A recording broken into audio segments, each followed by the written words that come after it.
I think we are almost there. All right, we are live on YouTube. Cool. Good evening, everyone. Thank you for joining. Waiting for the attendee number to stabilize. I think it takes a minute to get everybody in from the waiting room. Hello, commissioners. Hey, Jean. Hey, Karen. Gabriella, my neighbor. Haven't seen you in a minute. Nice to see your name there. We have Captain Macaulay Murphy on the line from MPD. Captain, you should be able to speak and you can turn on your camera if you wish, not mandatory. Thank you for accepting the invitation to be here. While Commander Connors is away. We had him 3 or 4 months ago visit us, so I'd like to check in every now and then. I don't know if you have, I know we're going to do mostly Q&A with you, and I indicated that we'd mostly be talking about U Street public safety issues, but if there's anything you wanted to present right off the bat, feel free. Otherwise, we can jump right in. Yes, definitely. Hi, everyone. For those of you that haven't met me before, I am Captain Macaulay Murphy of the 3rd District. I have been in the 3rd District, been assigned here since June of last year. I am assigned to Sector 2 Captain. That's also include PSA 305, 306, and 308, which also include the nightlife. I am also in charge of the nightlife in the U Street corridor as well. What we have, me and my nightlife team, what we have been doing so far, just to go over the numbers year to date from January until August. For our violent crimes, we have shown a significant decrease in violent crimes compared to last year and this year. For our homicide, we're seeing a 0% decrease, 100% decrease, which means like zero homicide for this year, which is good. No sex abuse case, which is good. ADW, we're seeing a decrease of 75%, which went from um, 7 of last year and 4 this year, so which is also good. So that's 75% decrease. For our robberies, we've seen a 41% decrease from 34 to 20 robberies of this year. So that's 41% decrease. So our total overall for violent crime would be at minus 33 decrease percent. So which is also great for our violent crimes. And for our property crime, that's include burglaries, motor vehicle theft, theft from autos, and theft. Everything in total will come up to a 38% decrease on also on property crimes. So that shows the great work that we're doing in the U Street corridor from year to date. What we have implemented with me and my team is that we remain highly visible, increase patrol visibility in the U Street corridor, starting from 14th and U all the way down to 10th and U, 9th and U, and then goes down south to 1900 block and 9th Street from U to T. All those are part of the nightlife area that we covered.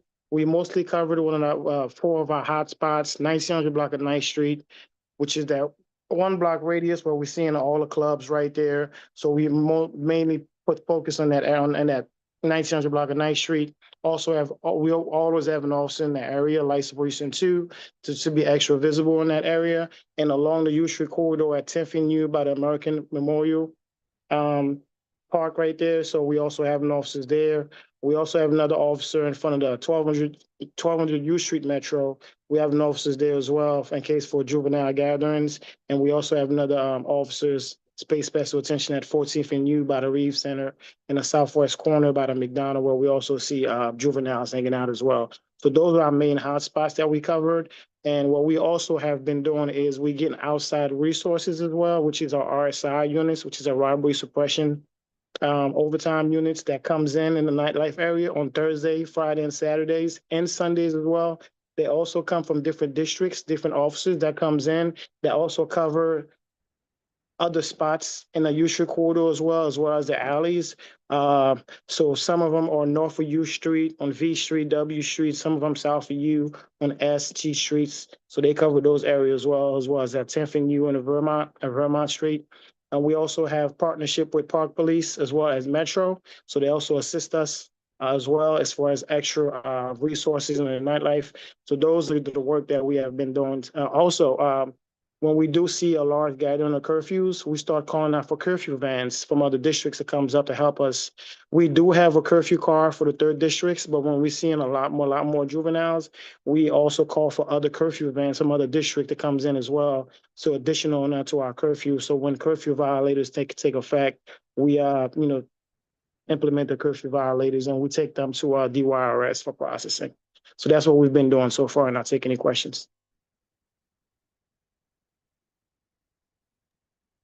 Thank you for the readout, Captain. I wonder, are you able to send the stats you just quoted to us? I don't know, is that in a format that Yeah, I you could can put it in share the easily? email. Yeah, I could put it in the email and send it to you. Yep.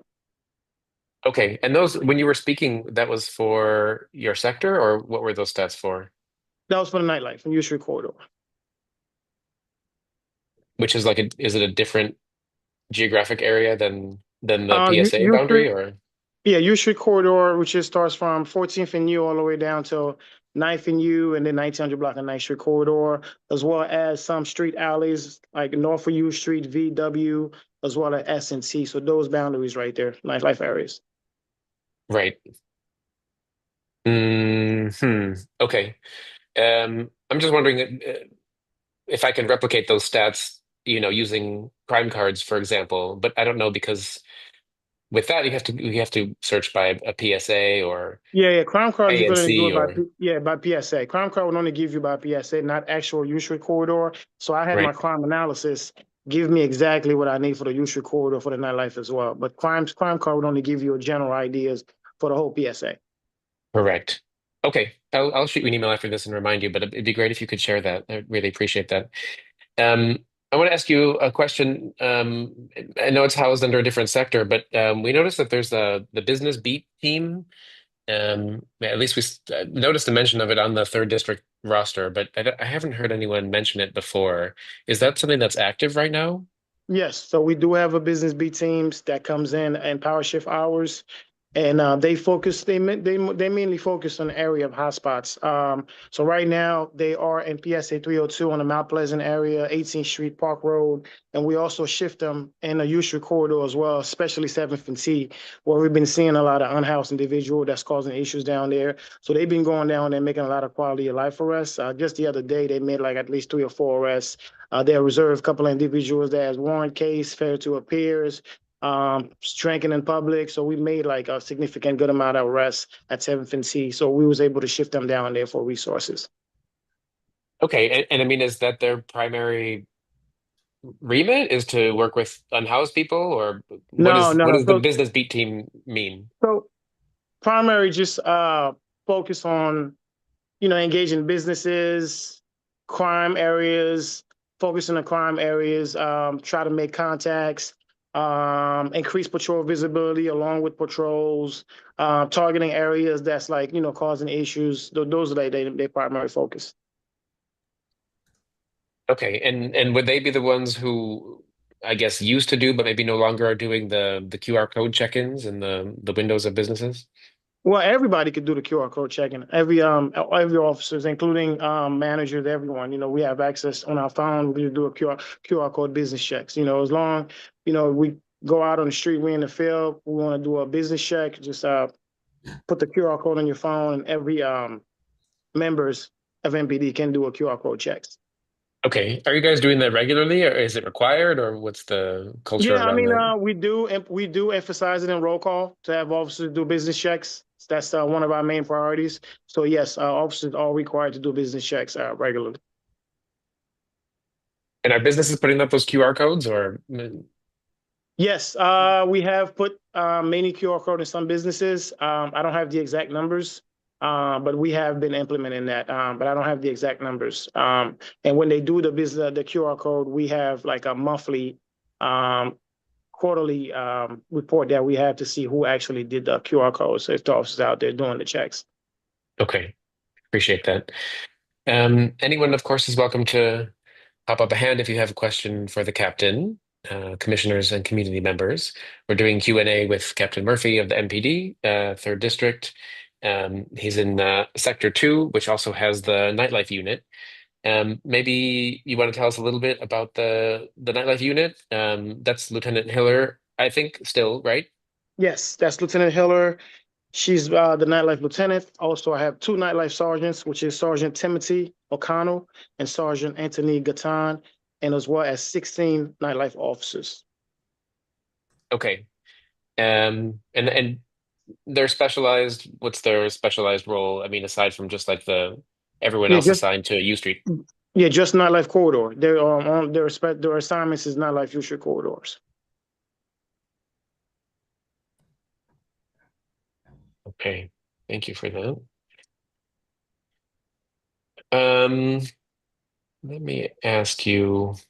We had emailed before. I don't know if you got a copy of the email that we had sent to Lieutenant Jones a couple days Yes, ago. is that the We one were with the bullet points with the updates? With Yeah, the yeah, yeah, yeah, yeah. I wanted to talk through a couple of those. We were super interested in what your readout was of the juvenile curfew that must be 2 weeks ago now or so. yes. Um, how did that look from your perspective? Was it useful? Of course, there's always the concern that like if you just impose a curfew on U Street, then large Yes. groups of people will just move somewhere else. How did you read that? Yeah, the curfew is definitely useful. So I was able to get some data numbers as well. Throughout the whole district for year to date, we got about 40 juvenile curfew. In the U Street corridor alone, we got about 19s. So we are doing good work as far as curfew violations. When we do see juveniles that's out there past curfew hours. So we are doing good work on that. So it's definitely working with the curfew law. So yeah, so we do like it.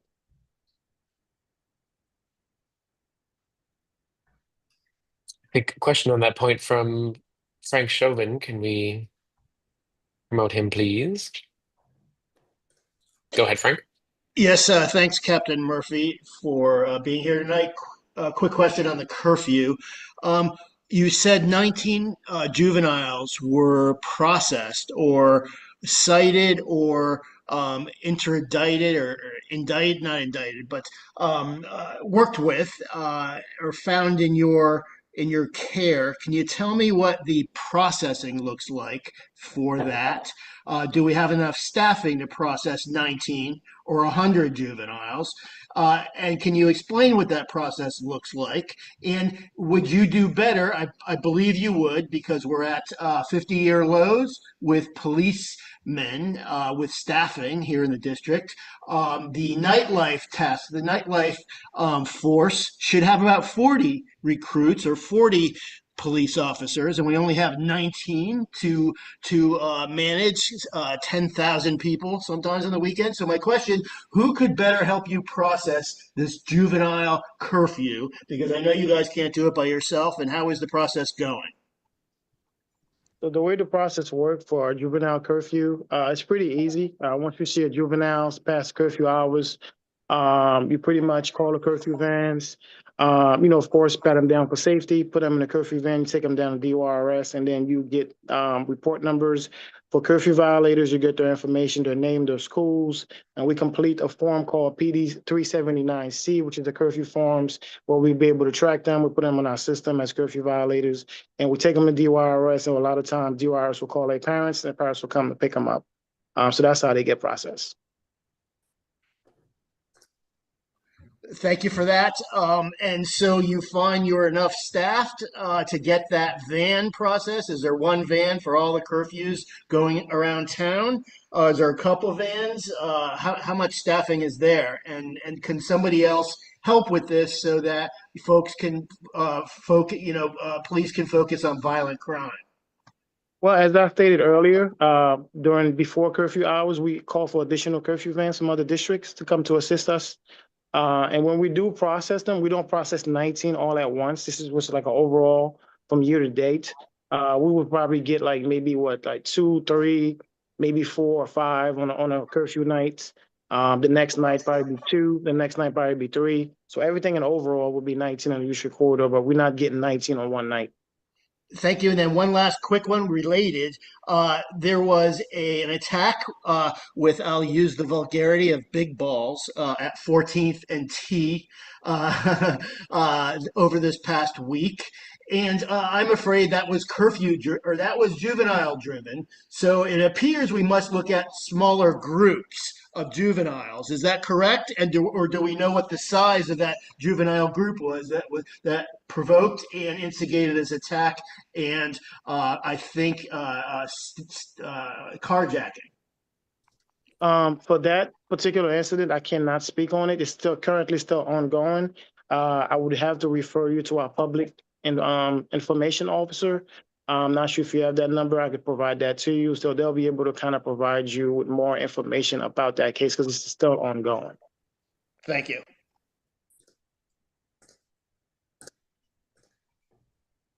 Captain, since it's in your sector, can you talk a little bit about 7th and T?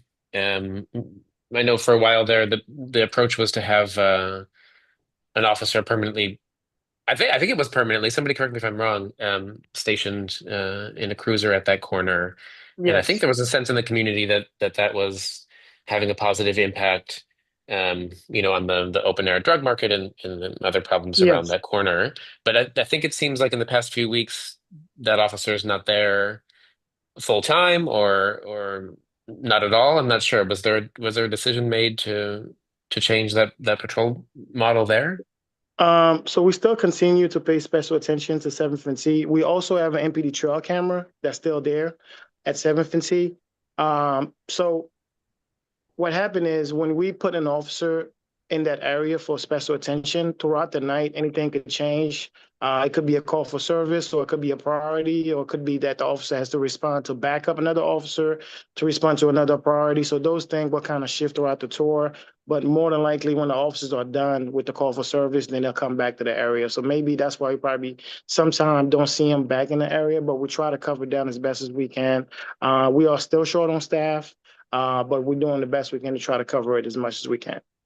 Is that a staffing issue? I mean, is it the case that they were able to cover their 24/7 before, but now they have to rotate out sometimes? Is that what you're saying? Um, I don't think it's logical to cover it, to be able to cover, to have an officer sit in one area 24/7. Like I said, we have other call for service that we have to respond to throughout the whole districts. But we try to beat it as much as we can. Hmm. And I mean, is this the model that you're anticipating going forward then to stay as it is? Is that the long-term plan for that corner? Well, we're going to continue to pay special attention to the corner. So what we have implemented for the long-term plan is bringing outside resources as well as our VCSD, our narcotics unit teams, our undercover teams. So they've been coming to the area and focusing on the area. We also been working with CSOSA. So they've been providing us with wanted person bulletins, putting bolos out. And if we know people in the area that, that's in the bolo, that has probable cause to be placed under arrest, that's what we'll do. We've been focusing in the area. Like I said earlier, we've been making a lot of quality of life arrests in that area. We recover a lot of handguns in the area. Also on the Usury corridor, from year to date, we have recovered 73 handguns, which is 96% of an arrest. With the handguns recovery, and all this case has been papered through OAG. So which is good work that we've been doing as well as 7th and T. We have recovered a lot of handguns over there as well, conducting a lot of traffic stops. So that's what we're doing long term. We're going to continue to pay special attention in the area as well. Okay, thank you. Questions from anyone else?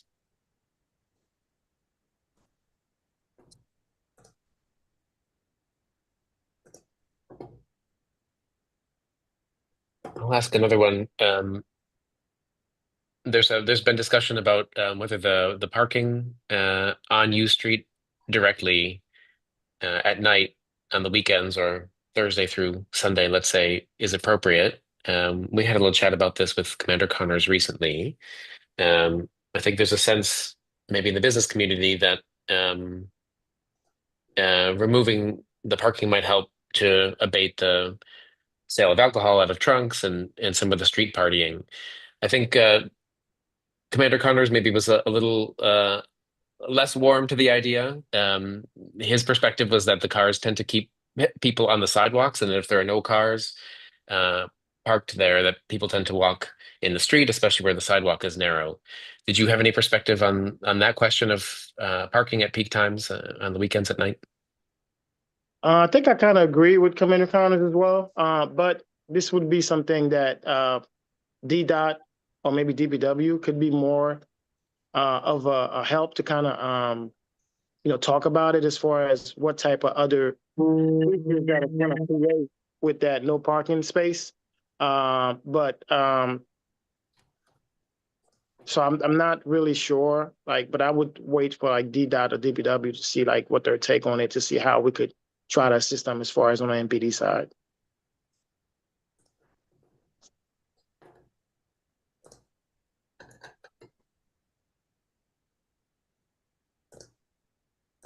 Yeah, Okay. and Captain Murphy, hello. It's Matt Fay. It's good to hear your voice. DuPont Circle implemented this same elimination of parking on major roads on the weekend. I don't know if you're familiar with that effort or familiar with how that impacted pedestrian safety.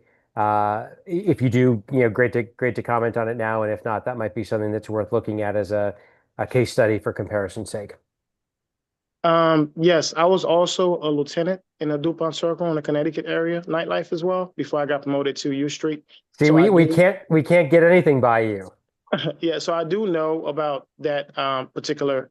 But I think earlier I had a meeting also with Chairwoman, I believe Karen, and I think DDOT was on there as well. And I think with the no parking on U Street, it's something that needs to be kind of speak on with other parties involved, like DPW or DDOT, not so much of MPD, because I think that's also might create another parking issues for the community that lives around that area. So when we move, if DDOT moves a vehicle out of Usher corridor, where they're going to relocate it to, right? It's like, where are you going to put that car? So that's going to create another issue than parking it somewhere else in somebody else's street, and that's going to create another complaint. So that part, I can't really kind of speak on it until DDOT or DPW will kind of come up and give their ideas best on it.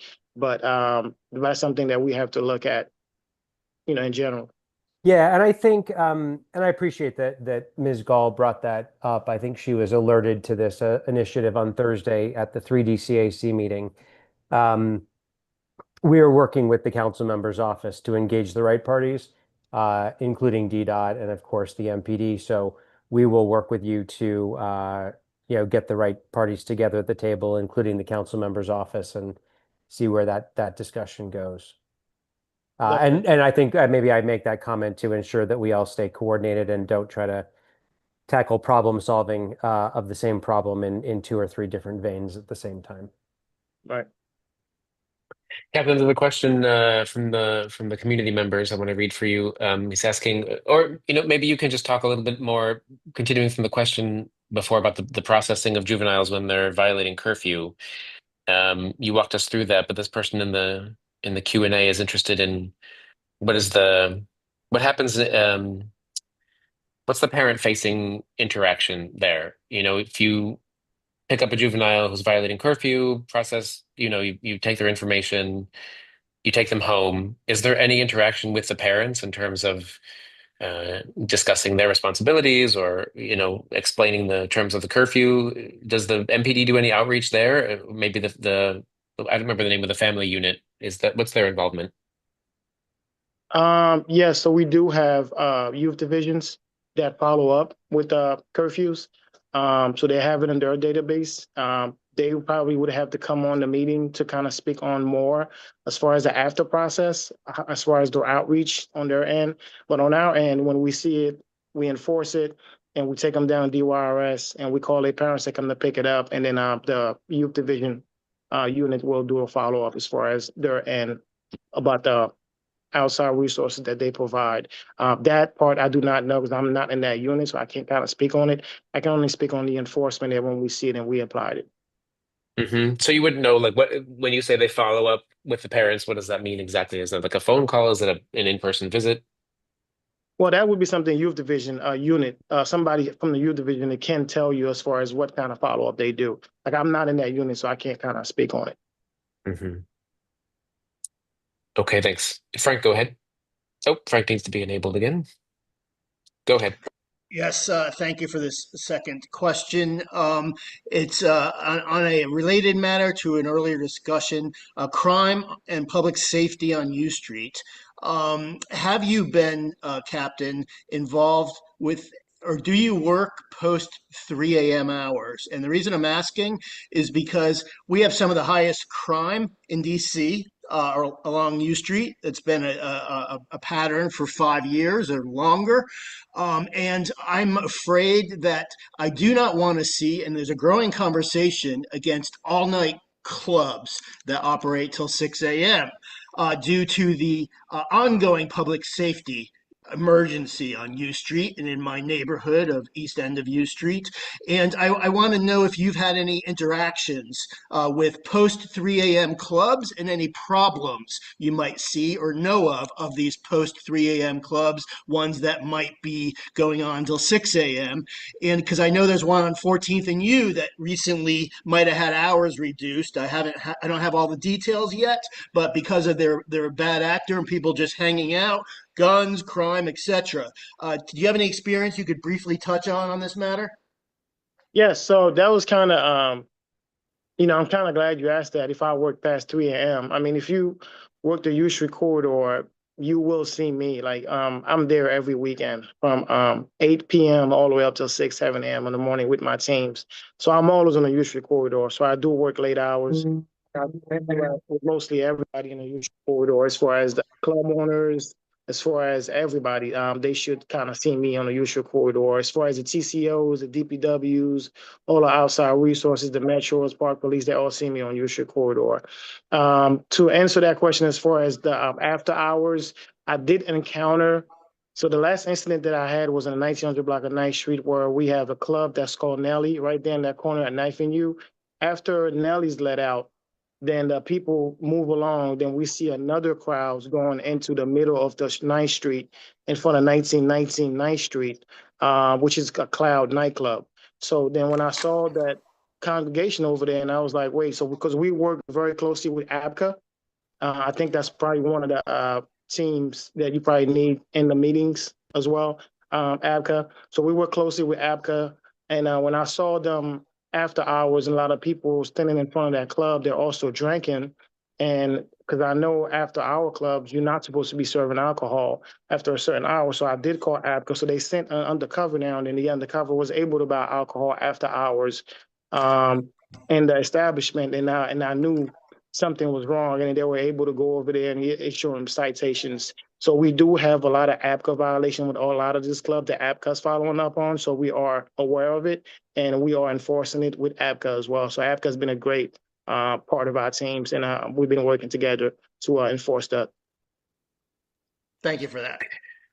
Captain, do you feel like is ABCA able to be responsive when you make those calls? And Yes, sometimes we yes. hear gripes that maybe they don't have enough inspectors out or on call at the times that you need, or is your Yeah. experience that they can respond quickly? Staffing issues pretty much everywhere. Sure. But the mostly the people that I've been working with APCA, they've been very helpful. They've been very on our sides, and we've been doing a lot of good work together. Can we promote Paul to ask a question? Go ahead, Paul.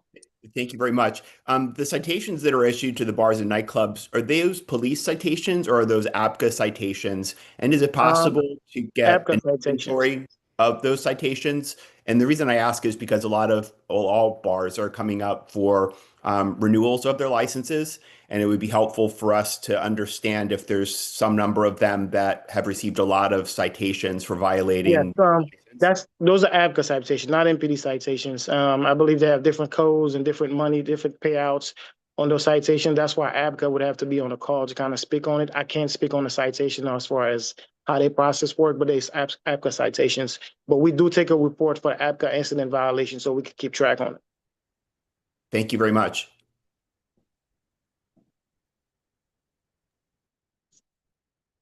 Any further questions for the captain?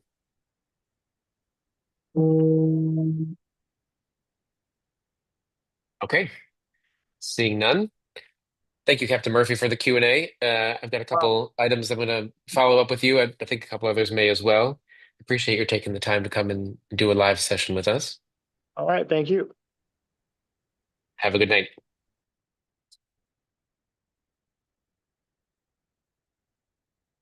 All right, I believe we have a quorum. So let's move into the main meeting. I call the August meeting of the Commission to order at 7:04 p.m. Secretary Fay, will you please call the roll? Chair Trindade Duramo. I am present. Vice Chair Harris. Present. Commissioner Hanrahan. Present. Commissioner Holden. Here. Commissioner Kensick.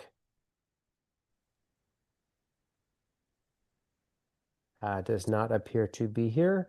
Commissioner Sycamore. Here. Excellent. And with a great background too. Commissioner Barrio. Present. And Commissioner Fay is here. With 8 of 9, we have a quorum. I'm Fantastic. glad to be included in the 8 of 9 and we'll throw in my here / And present. Commissioner Lemon Strauss, who is always present, and no need to check on him. He's here too. Sorry, Aaron. No problem. All righty, 8 out of 9. Thank you very much, all. First item, of course, is the consent agenda. On the consent agenda, a pretty simple one today. All we have is the meeting agenda itself and the minutes from the July meeting. Do I hear a motion related to the consent agenda? I move we adopt the consent agenda. Second. Thanks very much. All those in favor of adopting the consent agenda, please say aye.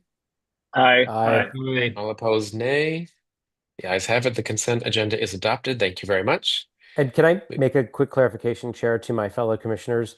Uh-huh. The reason that I never move to adopt the consent agenda is because I'm putting it together. So I always like for someone other than myself to move on it. I just want to clarify. That's why you don't ever hear me move on the consent agenda. This means he's hidden an Easter egg somewhere in the meeting minutes and he's waiting to see who catches it and moves to correct Haven't, it. but I like that idea. For next month, then. We can head into committee reports, and this month's lucky first slot goes to Transportation, Parks, and Public Space, Commissioner Holden. Well, the update is strange this month because everything was out of order. So I gave my July update at the July ANC meeting, but I can reiterate that we mostly talked about the 11th Street / Vermont Avenue bike lanes. There's been an update to those plans. The main change is that between Florida and S Street, they're not going to do protected lanes anymore, but there's a proposal to change it to one-way southbound travel lane with a contraflow bike lane northbound, and preserving the parking. So still pretty significant change, still an improvement on the current condition. But there was some discussion at the meeting that some people are upset about the lack of protection. So when the rest of the corridor, 11th from downtown up to Columbia Heights, will have protection. So I'm a little inconsistent in the design. So we're kind of as a preview for next month, or next week rather, we'll probably discuss a resolution that we would present at the September meeting with comments from the committee about the new design. They have not issued a notice of intent yet, so that gives us a little bit of time. So depending on when that happens, that might dictate when the actual resolution would be. But so that's what we're going to be working on next week at the committee meeting. And tonight, we'll have 2 items. One is a letter of support for installation of a disabled parking space on Vermont Avenue for a resident, and then a resolution on bike-friendly speed humps. So that'll be later. The most exciting resolution of the year. Do I remember correctly, Commissioner, that you were expecting an update on the bus priority projects at a meeting soon? Yeah, so I've had some correspondence with the bike or bus priority team, and we were already talking about staffing challenges. They had some staffing challenges on the bus priority team, which delayed a bunch of the projects. So they weren't as far along as I think they originally were intending to be. But I think September, I'm expecting to see like an update on the U Street bus priority project, which is kind of like the highest priority one, according to what people are saying from DDOT. And then after that, I think Florida and 14th and other corridors would follow shortly thereafter, but I'm not expecting anything until September. Does that mean that like 14th, for example, won't even move into proper design phase until U Street is in construction? I mean, is that how the pipeline works? Do you have a sense of that? I don't think it's that severe, but I think they were focused on the U Street design, but I think it's more rolling than that. I think it would be like U Street design, then design, then design. They won't have to wait till like construction for like further design. Okay. Like waterfall kind of. Just going to represent my SMD and say that 14th Street is looking very enviously at 11th Street as you guys work on your bike lane design. Krishna, can we promote Krishna? Thank you. The floor is yours. Hey guys, can everyone hear me? You're good. Holden, just want to thank you for your work on the 11th Street bike lanes. Two questions. Maybe if you could just summarize what the latest changes are in slightly less technical language, because for those of us who don't follow the minutia of bike planning, I got a little confused on some of the terminology you were using. And second is, I believe the ANC last year on its resolution on the 11th Street lanes referenced the fact that one of the problems on 11th Street is we have rails underneath the asphalt, and that's what's causing the deterioration, and whether DDOT has made any comments or anything on that front. Thank you. So currently 11th Street has parking and two-way traffic, right? Like one lane north, one lane south. From S Street to Florida on 11th, originally there were several proposals, and this is what the ANC considered last term, involving protected bike lanes, either a two-way cycle track or like separate lanes, and removing parking and not removing parking. Those kind of the protected lanes with like flex posts or concrete curbs and stuff is kind of been taken off the table between S Street and Florida. And so now the notion, in order to still have an upgraded bike facility that connects to the other ends, so north up the hill to Columbia Heights, and then south to downtown, south of S Street, which will have protected bike lanes. What they are proposing is turning S or 11th Street to be only southbound, so a one-way towards downtown, and then just having the one travel lane south. And then this is a condition that exists around town, most proximate to me on 17th Street, where you have a one-way street of traffic going one direction, and then the bike lane is painted only on one side, and it's going in the opposite direction. So if traffic is going southbound, like is proposed on 11th, there is a painted lane. It's the curb, parking, painted lane going northbound opposite the flow of traffic. On 17th Street, right by my house, from T Street to Florida, that's the condition that they have put there, and it works quite well. It narrows the lane, cars go a little bit slower. There's still parking. There's enough space for bikes to go. So I think a lot of people might prefer the protected lane, but it is still an improvement over the current condition. your second question about the trolley tracks, we asked about that, and it kind of sounds like they're not digging up the trolley tracks and doing like a full reconstruction of the road is much more expensive. So I think DDOT is shying away from that. That doesn't mean we can't ask for them to do that, and I think our resolution will ask that they do that. They will be doing a full mill and overlay, like repave, because it's pretty bumpy right now. Like the deterioration of it is partially from the trolley tracks and partially just because it needs to be repaved. So they will be repaving it before any marking changes.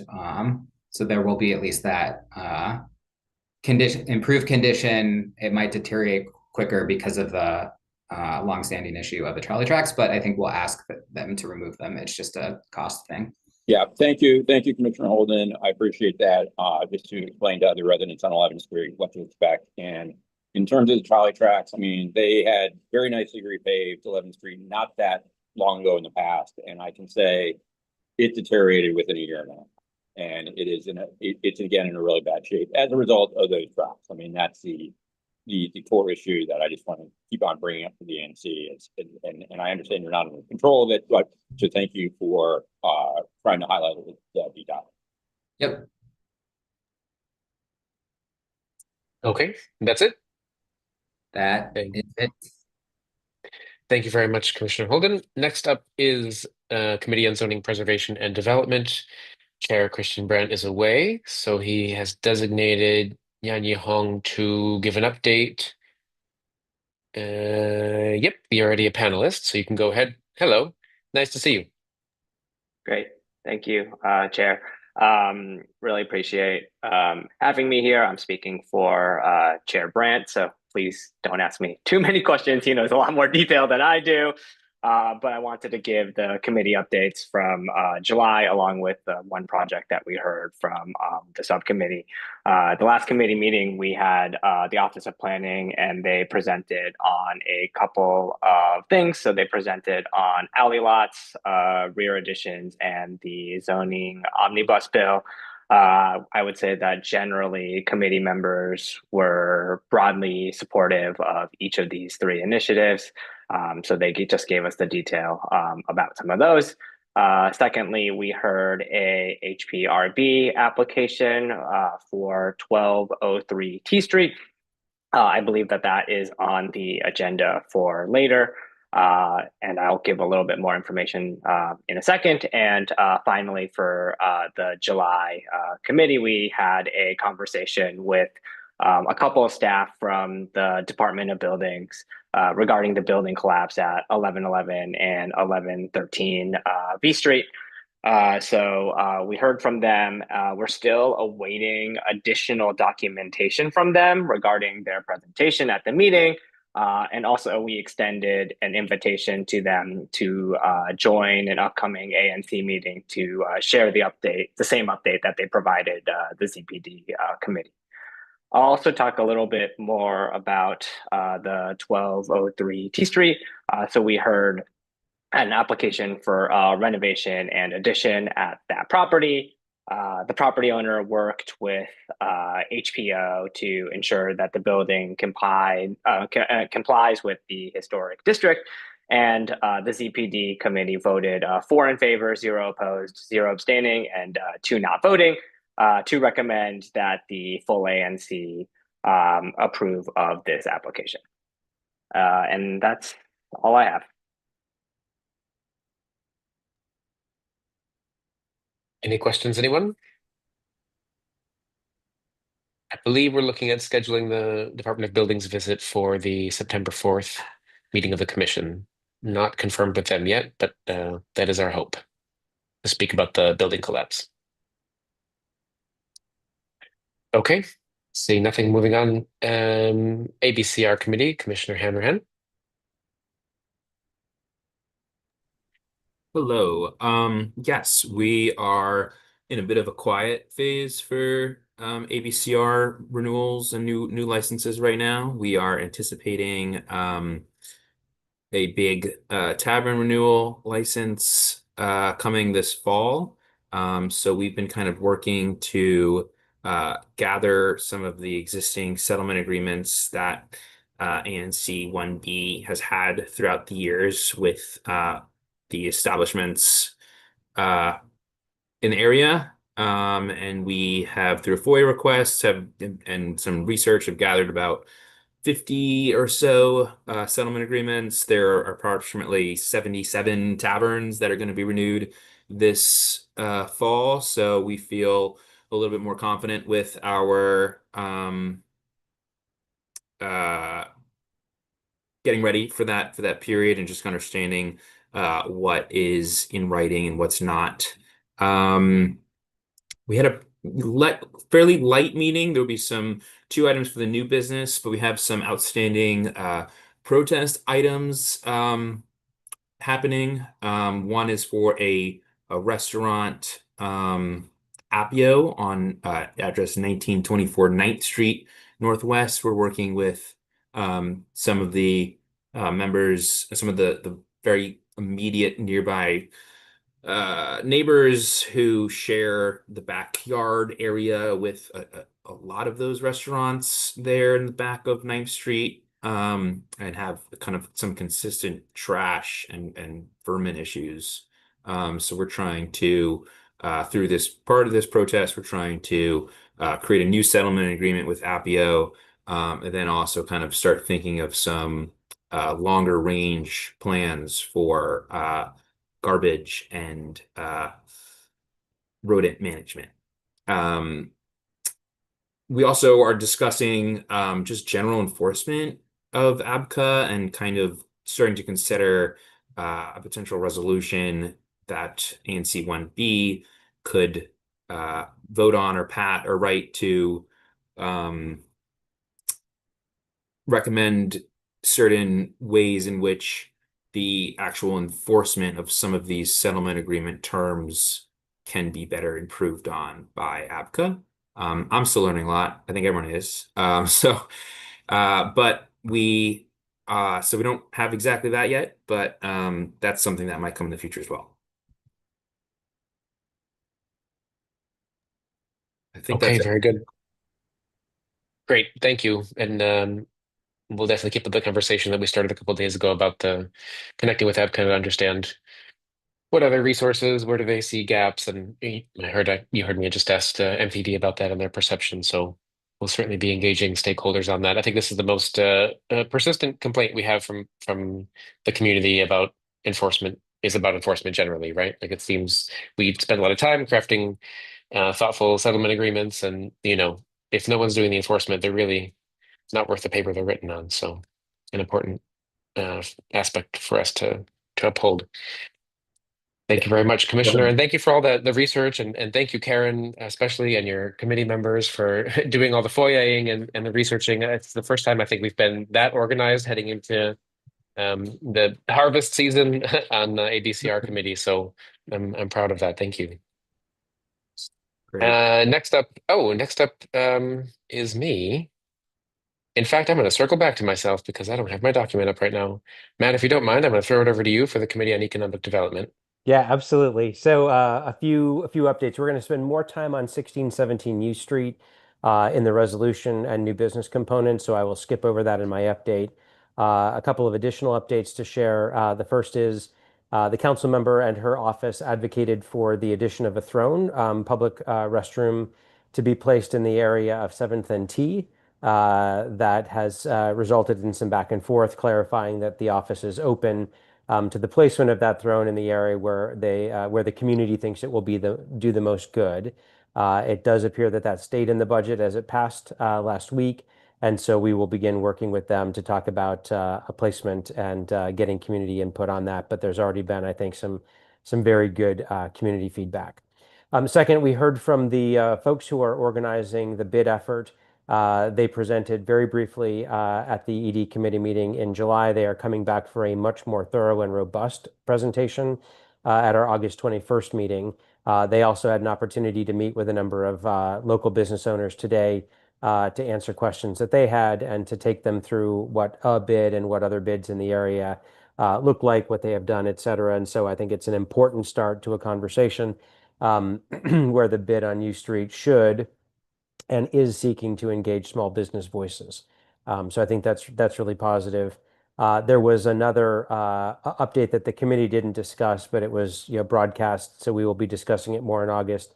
That the Vacant to Vibrant Bill Act that Chair Mendelson had presented for consideration in January of this year did pass last week. That is, most folks think, a very good step forward in terms of being able to activate and address vacant spaces, of which we have many along the U Street corridor, and to turn them into positive spaces as opposed to empty and potentially blighted and dangerous spaces. So that is all positive. Again, we'll talk more about 1617, which was the big focus of our discussion, when we get to new business. I hear a question. Frank, can we promote Frank, please?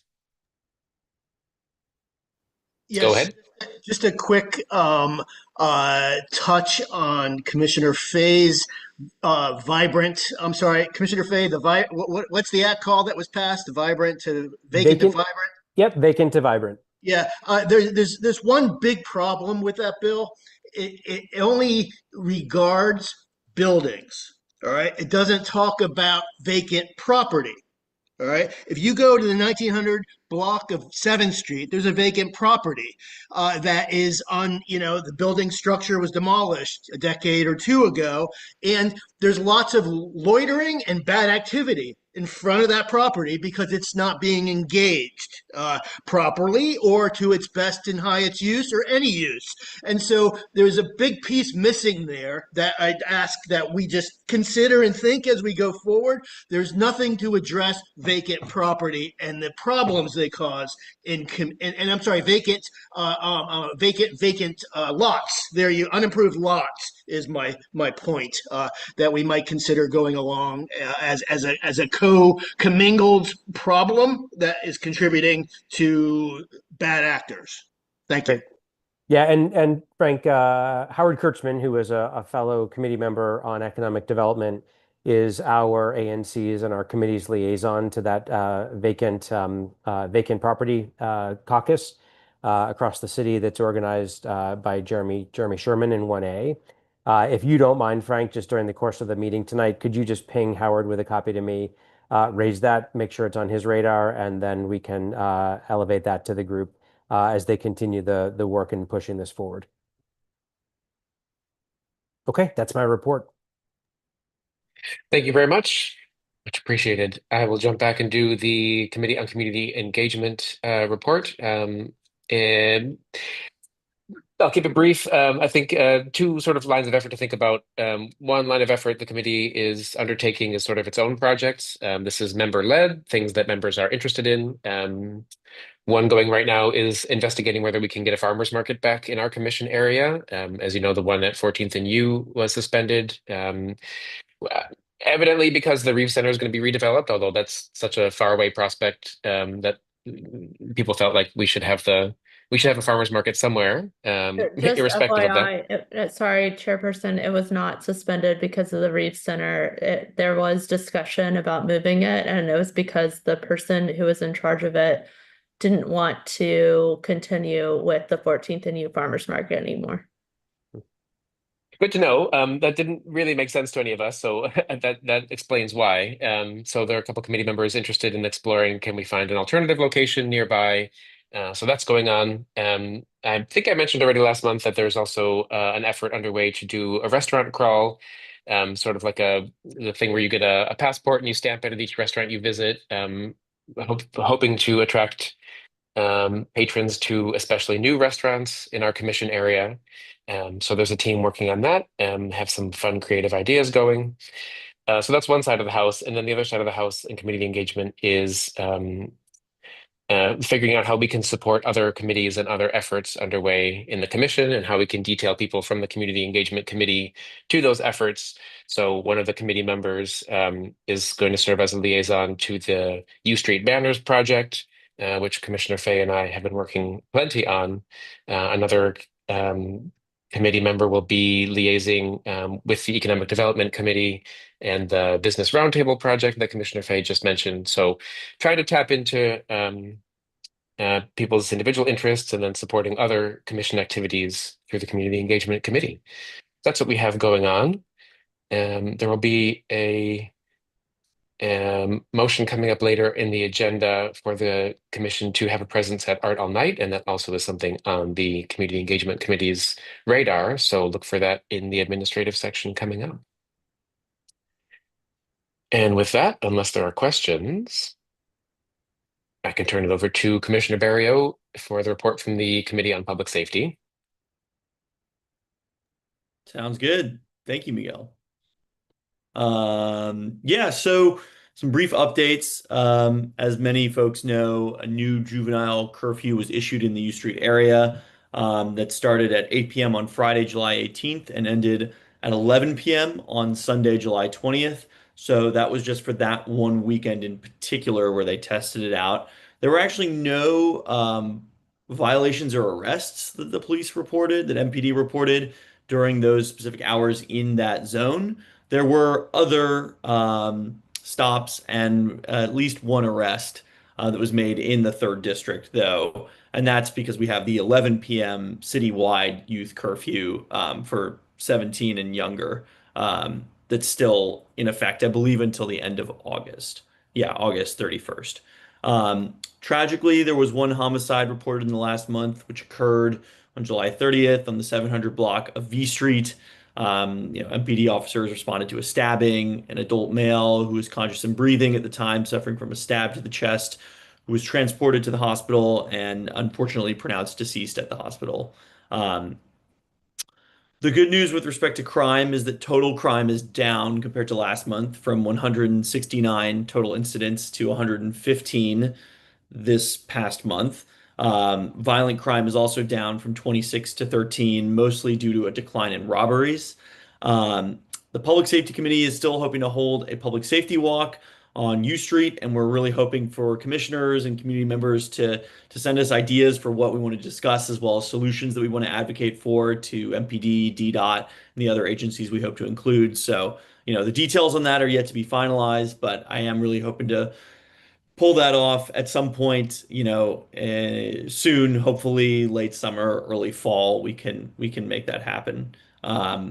And then, yeah, just hoping to get more feedback from the community and from commissioners about public safety and the particular issues that folks are dealing with. So, hoping to do more outreach in the coming months to really understand what's happening throughout the commission, not just in the areas that I represent or that the committee members are from. We really want to know because every little block and alleyway has something specific that's going on that we want to hear about and try to do what we can to improve.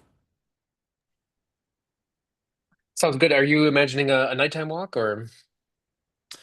I mean, I think that would be beneficial, at least in the evening, maybe not nighttime because the police have their hands full. But I honestly think that the walk, like seeing stuff in person is important, but also I just want a space to talk with all of the agencies and, discuss ideas, solutions, get everybody on the same page, things like that, and really have it focus on, ANC commissioners. Hopefully, most of us can join or could join and actually interface directly with the agency officials. The last walk, I don't remember if you were there. That was in the nighttime. Commissioner Fay was also there. I think that one was at 10 p.m. Correct me if my memory is faulty. Yeah, It's an it was ask late. to get people at 10. Although there was also a sense in the crowd that really a 3 a.m. walk would probably reveal a whole other, facet of what goes on. I'm not suggesting you do that, but I would endorse the late night walk just, in order to see, especially once traffic is closed on certain streets and, there's an interesting DDOT nexus there too. Yeah, that's good feedback. I definitely think that would be helpful and, and probably an easier lift once the summer starts to wrap up. Because I know that walk, I wasn't able to attend that one, unfortunately, but I think that happened in the spring. Yeah, Yeah, that was April, I think. Yeah. winter. Yeah, okay. Yeah, I think MPD is wary of doing many things during the summer just because they're so busy. But yeah, hopefully we could do something like that in the fall. We even had some friends of the commission who invited us for beers after our walk. So There you go. There are added benefits to involving members of the U Street corridor in this whole effort. That's right. It's nice to hear. Just to clarify, we were off the clock by that point. Off the ANC clock. We were no longer being paid when we were at the bar. Great. Thank you very much, Francois. Any questions for public safety? Cool. Thank you very much.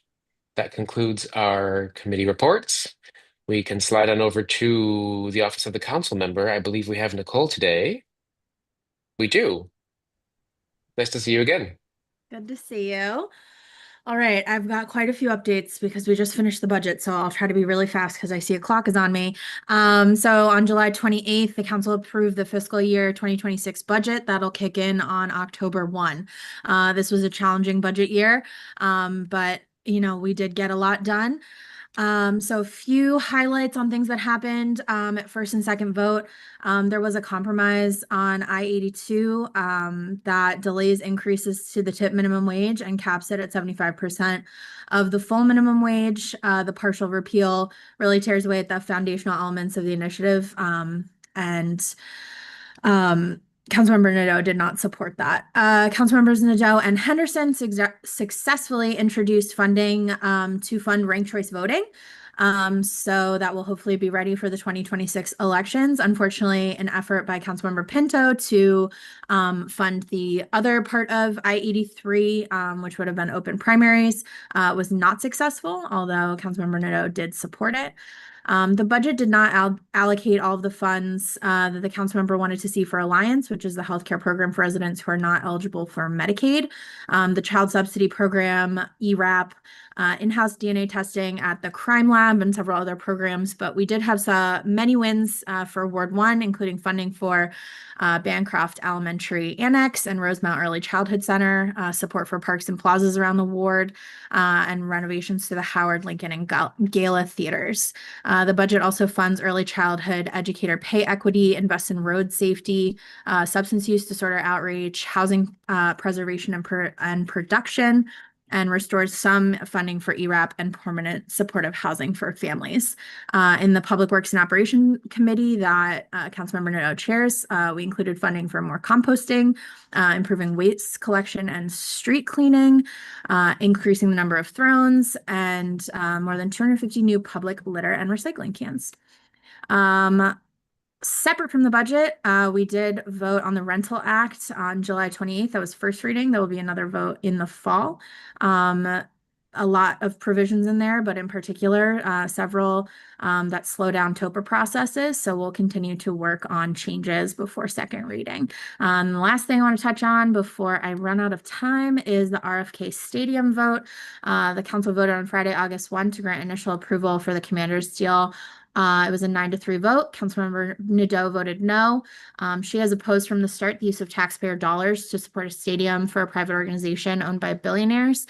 The deal that was analyzed, there were several things that became clear. The CFO has said that subsidies aren't needed to make the private venture viable, and the $4.4 billion that the city is asked to spend on the stadium over 30 years will only return $1.3 billion to the city.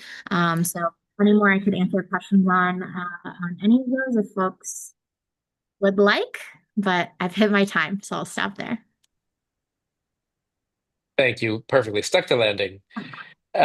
I'll do the first question, and it's your fault because you provoked it by saying recycling cans, which is one of my favorite things to complain about.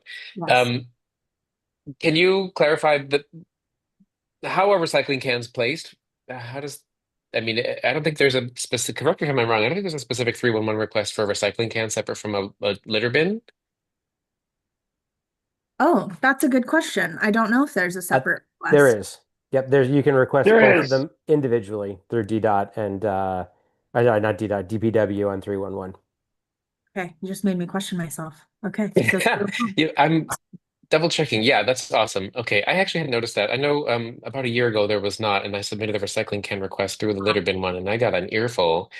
In fact, the response told me that only bids placed recycling cans, which was certainly not correct. So great. I have. Are you talking about a public one? Adding. Oh, yes. Public ones. Okay. Yeah, they are regularly adding through and on requests to the system as more people like seek different abilities through and on. So just because it wasn't there a year ago, it might be there now. Progress, it's tangible. Great. And I'll take one more question. I am trying to understand what's happening at Monk, the Nightlife and Culture office. I think either it got renamed and reorganized. Is that something you're tracking? Or maybe we can ask our Moker if. I do not know the answer to that, but I can absolutely run it down for you if Stephanie does not have an answer when it's her turn. Okay, come around to that. Other questions for the council member's office? There is one from the community. Paul asks, can we get year-over-year data from DPW parking enforcement about tickets, tow, and boots in the nightlife corridor to help measure productivity and impact? I'm assuming that's referring to the performance parking zone, but also possibly a bit more broadly. Yes, we do have data that we provided to one of the neighborhood associations in the area a few months ago. And I think, that was a few months ago, so it's probably time for an update on what's been going on since then. And if there's interest from the commission as well, happy to share that. I think we were missing the booting data, but we did get the tow and ticket data. Okay. Other questions? It's a quiet crowd tonight. Okay. Going on, Well, guys? oops. Here comes. Okay. Someone else from the community. Brianna's on the housing committee. DHCD is about 5 months behind on their annual affordability report. Okay. I don't have an answer as to why, but we'll happily run that down and follow up on that. Okie doke. I'll take a quick stab if you don't mind. So quick question on the Initiative 82. Has the council member actually considered maybe trying to maybe negotiate with other council members or talk to the community and actually maybe come up with some legislation that's actually maybe a little bit more implementable rather than just kind of kicking the can down the road? Like maybe just voting to actually take down I-82, revamp it into actual legislation and to actually maybe make it into something that's a little bit more palatable for people. Just because it is killing business. I mean, there's been lots of reports of this is probably going to be the highest year of businesses closing since the 70s. And it's really quite concerning, and a lot of people are really upset about this. So I'm just wondering if the council members considered any sort of fixes rather than just kicking the can down the road. Sure. So I think there's been, a lot of discussion, several different proposals that have come forward. So what was voted on and approved by the council through the budget process is a delay and a cap at 75% of the full minimum wage. So that is a very significant change from the initial plan. The council members' position on this has really been that this is something the voters have voted on twice. And that, along with I-83, we've taken really seriously respecting the will of the voters because this was a ballot initiative. Totally understand that, there's a lot of differing opinions on this and what's working and what's not. And some businesses, it works for, some it doesn't. But, as of today, that is the new path forward based on what was decided in the budget. And, I'm sure as that moves forward, we'll continue to talk about how that's working and see if additional tweaks are made. But at the end of the day, her position has really been this is something that's been passed overwhelmingly by the voters twice, and the council should respect that.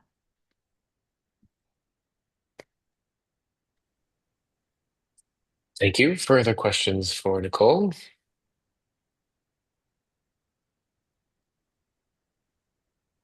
Nope. Another one from the community, two from the community. All right, you're not getting off easy tonight, Nicole. Sorry. It appeared so. With regards to Jamie's question, has there been any analysis of, instead of service workers Hey, at restaurants, the negative financial impact of triple net leases, whereby landlords pass along to the lessee the cost of increasing property tax appraisals, which is a surprise cost that most small businesses don't account for. Oh, that is a complex question that I do not know that I have the expertise to answer tonight, but I'm happy to share this back with my team and either come to the next meeting with more information, or if this individual wants to share their contact info in the chat, I can follow up with them separately. I don't know that I have enough info tonight to really dig into that, unfortunately.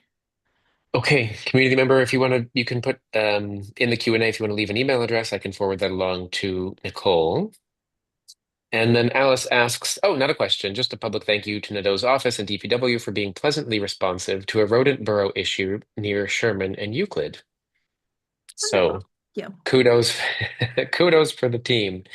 Do you want to say anything about our favorite summertime topic, which is rodents in the city? It does anecdotally seems to be worse than last year. I don't know if it's like the worst of all time. I'm certainly biking over a lot of I just hate saying rat pizza. I'm sorry, a lot of rat pizza. And I don't know if this is like something that, you at a statistical level detect is really an upsurge. How's it looking? Yeah, so we've certainly, we do get an uptick in requests for assistance with rodent abatement during the summer months. I will say we did in this budget expand the composting program. So we've really seen that when many neighbors participate in the composting program, curbside or taking to the farmers market or to the new smart bins, we are seeing anecdotally rat reduction because there's less food for them in your regular trash cans. The compost containers, if folks haven't seen them, are more airtight. They have a twist lid, and so the rats can't smell the food waste that's in them, and so they move on. So I would say if folks don't participate in composting, now might be a good time to start because that can really make an indent in the rat population.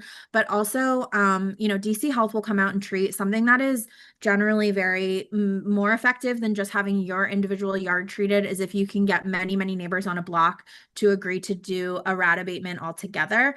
I know some of the neighborhood associations try to organize and do this, but there is a petition on DC Health's website that you can go door to door, talk to your neighbors, get them to sign and agree to let DC Health come onto their property, and then DC Health will come out and do like a whole block, a whole street all at once. And that can be a lot more effective because otherwise, they can attack a burrow in one person's yard, but they can kind of move right next door. So if we can do a whole area all at once, it can be a lot more effective. So that is another way to, make a bit more of an impact in our neighborhoods if neighbors kind of band together on that. Do you know what the petition form is called on the I can try to find it while we're DC here Health website? and drop it in the chat. Okay. That'd be Is this great. is this the DOH petition to allow DOH rodent to access the properties? Yep. I have a copy of that, which I'm happy to send around. Oh, yes, cool. please, if you can send that, Commissioner Fay, because I totally missed an email, and despite the several bumps that Karen provided, but yeah, having that, I believe it's on Wallach Place, and then there is an issue on S Street as well. Okay, I'll send it around. Looks like this, I think, is the right. Yep. I just dropped it in the chat if folks want to share it to participants as well. And click on the petition, Miguel, because that's what people need to fill out. Right. And then it does state that you cannot email it, but I have found that when it comes from the commissioner, they're happy to accept it.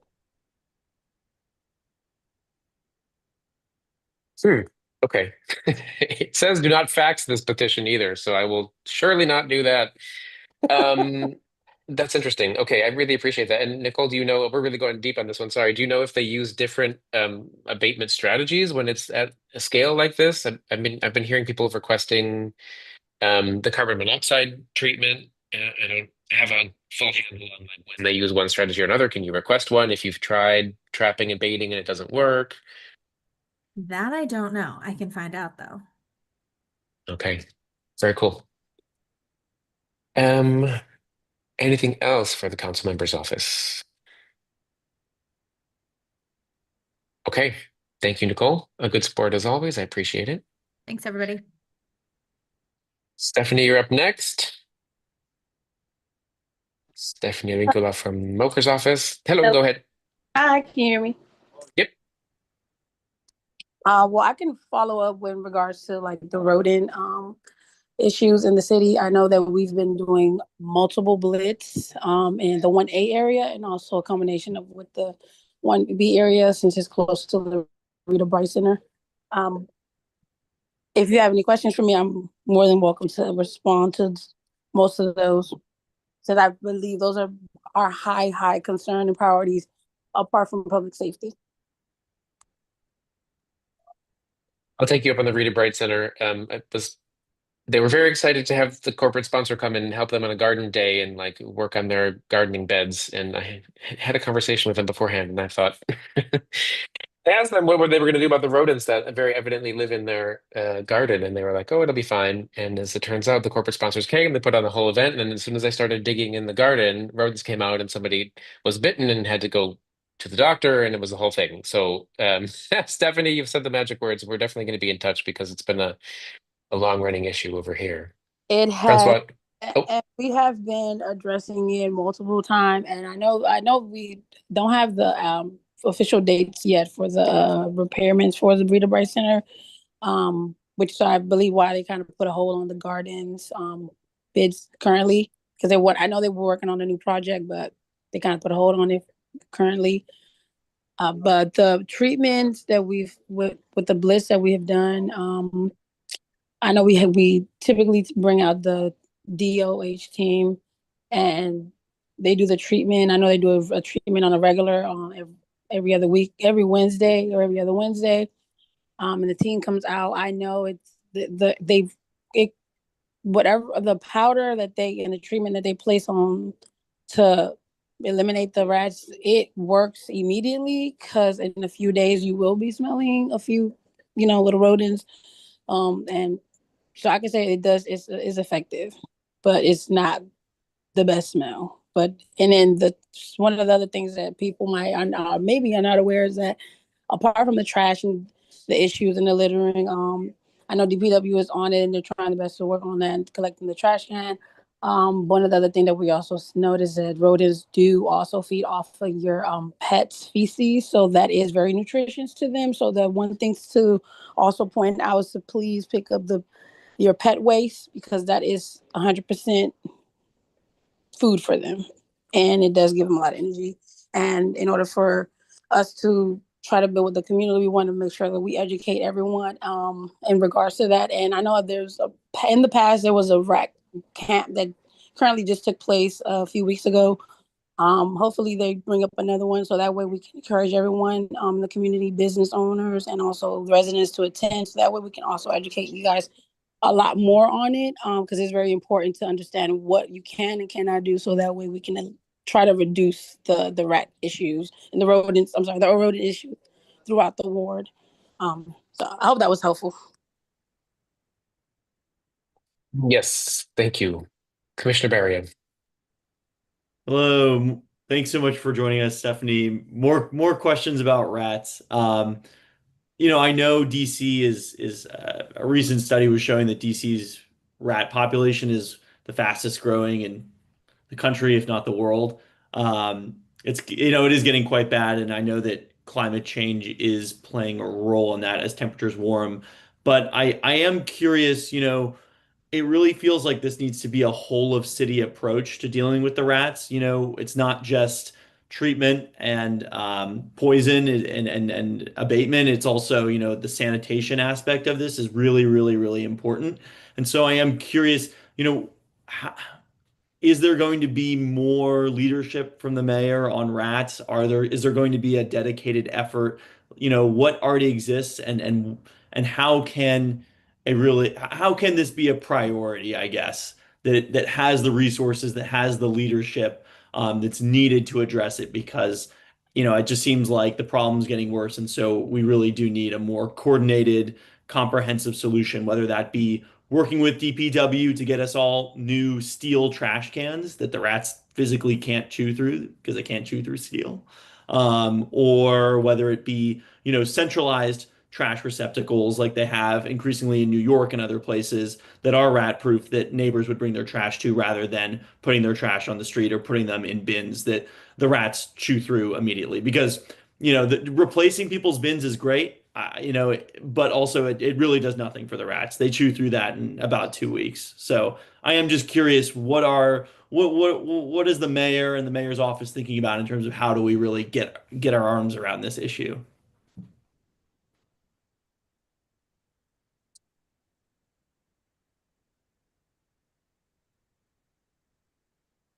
Sorry, I was trying to unmute myself. You're good. But and I'm glad you touched up on that. And one of the initiatives that I know that we're strongly working on, because that has been a very high concern, like I mentioned before, with the mayor's office, we have the Clean City with Director Maria. She's been heavily working on this project since she's been on board and on.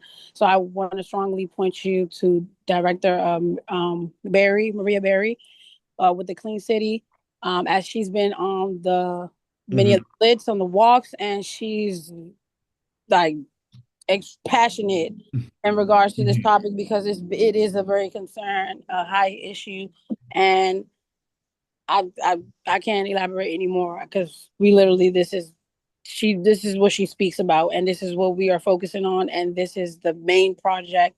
And the different ideas of different bins and even the compost compression. There's certain things that's already it's gonna be, I want to say taking place, but I don't want to say it's taking place. I want to just say that just on a blueprint that's being planned and currently worked on, as this is also just, we're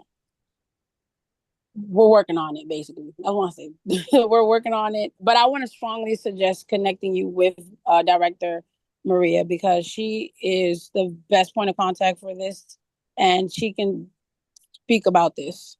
And I think that's the route that I would probably should. Yeah. Maybe that would be a good person to bring in, for as a guest speaker. Yes, I will definitely notify her and let her know that she can speak at the next meeting. Because she would have that would have been great. We recently had a meeting today just about that, and we spoke about it. And yes, it was, since we're on it and constantly hearing about and clear. I mean, I literally live in the war, so I know I see it every day. That's typically what I see. I myself complain about it myself. So I mean, we all know it's getting worse, and so it seems more urgent than ever. There's just more rats everywhere. People are afraid to take out their trash, which makes it worse. People are getting bitten, and it just, I would love to talk with more people in the city who are working on it. But yeah, it really feels like we need leadership from the mayor here on this. That's really dedicated to the rats. Yes. And we have the right team and the right person that's definitely on it and really passionate, like I said. And I want to say that it is a issue, and I do believe the community working with us, the agency as well, really plays a big part, because just everyone doing their part and then we're coming in, that really helps. Because just from the simple washing your bins on a regular and a daily, and just certain things like that are minor, that really does make a difference. And yes, we can see and just notice the difference in certain areas that like I mentioned, Maria Berry has it. Because I know she works with all 8 wards, not just one ward focus, but she's been throughout the city, so she's able to see and notice like what works, what's not working, what ideas she might have, or what's coming up, or what things can take place. And yeah. Great. Well, yeah, let's definitely try to connect with her. Thanks. You're welcome. And actually, Stephanie, if you don't mind, I'm going to throw the same question over to Nicole from the council member's office. Since the council members committee oversees DPW, I'm curious if there's any thinking about investing in new types of litter bins, or the notion that Commissioner Barrio raised of the communal litter bins in certain areas where that would be convenient. Obviously, we have the precedent now of the communal recycling pilot, which I love. And the What's the thinking? Yeah, I'm sorry, I meant the composting. Yeah, so we've looked into things like the Big Belly trash bins, which are like the compactor ones. And we also were, trying to get a pilot off the ground for blocks that have front collection, to have the communal, like on the block, trash receptacles for those blocks. We didn't really get the community buy-in we needed at this point to get that off the ground right now, but it's something we'll keep looking at. And so really, for the council member, when we're looking at our overall like waste management system and waste diversion initiatives, which composting is a really big piece of that, getting food waste out of the food streams that I already touched on, or out of the waste stream, sorry. The knock-on effects that updating and upgrading our waste collection processes and our waste diversion efforts has these really great knock-on effects on the rodents as well. And so, in our approach to oversight of DPW and the budget in particular of what changes we're funding, that's a really big focus, is not only kind of streamlining and making it more efficient, but also how are we getting more waste out of our landfills, and then also how are we getting more waste out of our backyards, which attracts the rats. So it's a priority for us, and really part of kind of the holistic oversight we're doing over DPW and how we manage waste more broadly in the city. Okay, if you need community buy-in, come to my community because we'll be in. Cool. All right. Thank you very much, all. Can I just add? Yeah. DPW, just a plug for DPW, they can repair way more than you might be able to think they can. And so if you have rat holes in your trash bins, getting them repaired by DPW can also make a big difference. So it's a 3-in-1 request, and they do really magical work with keeping those bins functional and less rat prone. So definitely do that if you need that service. I definitely love that, but these rats they're tenacious. They will get through it, and because I know we have to do like every little thing we can. Yeah, they were all had one rat-sized hole in them. So it is great to hear they do repairs. Definitely encourage folks to do it, but we're gonna need something more. Yeah. All right. Thanks. Okay, with that, we can move on to a district agencies section. We have a visit today from Stephen Osborne, yes, there he is. Can we please promote Stephen and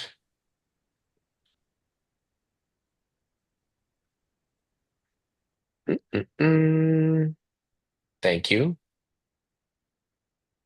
All right. We have visitors from DDOT specifically to talk about the pilot launch of the Kiwi bot, which has raised eyebrows in the neighborhood. So, Steve, take it away. We'd love to hear what's going on. Sure, sounds good. Thank you for having me. This has been a super interesting listen. You guys do a lot of work, so thank you. Now, we are very much a Teams system. Do you guys mind if I share some slides, or is that overkill? No, please share. Okay, cool. Let's see here.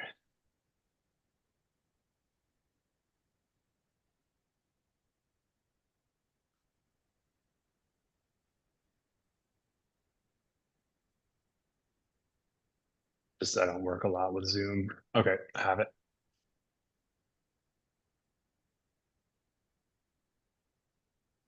Okay, you guys see this? Yes. Okay, great. So District Department of Transportation, Steve Osborne. I work within the Innovation Division, which is in the Office of the Director. We have a few things in our portfolio right now. KiwiBot is one of them as part of our personal delivery device program. This is kind of a visual of about what you're looking at with the device. They're pretty boxy, just 2 by 2 by 2, a little less than 2 feet narrow, but pretty much a box on wheels. So we've got 2 zones here, primarily Ward 1 and Ward 2. So they're just going to be operating a little bit outside of Howard University and George Washington University. So an overview on this, Kiwi Campus Inc. is currently our sole permit holder. They have been actually operating on Howard's campus for almost 3 years now, because they are eligible to operate on the campus on the sidewalks that the university owns without a permit from DDOT. But they're looking to expand out of the campus and serve the students but within the surrounding area. So they have acquired a permit for commercial operations for DDOT. This will include an initial mapping phase of that zone.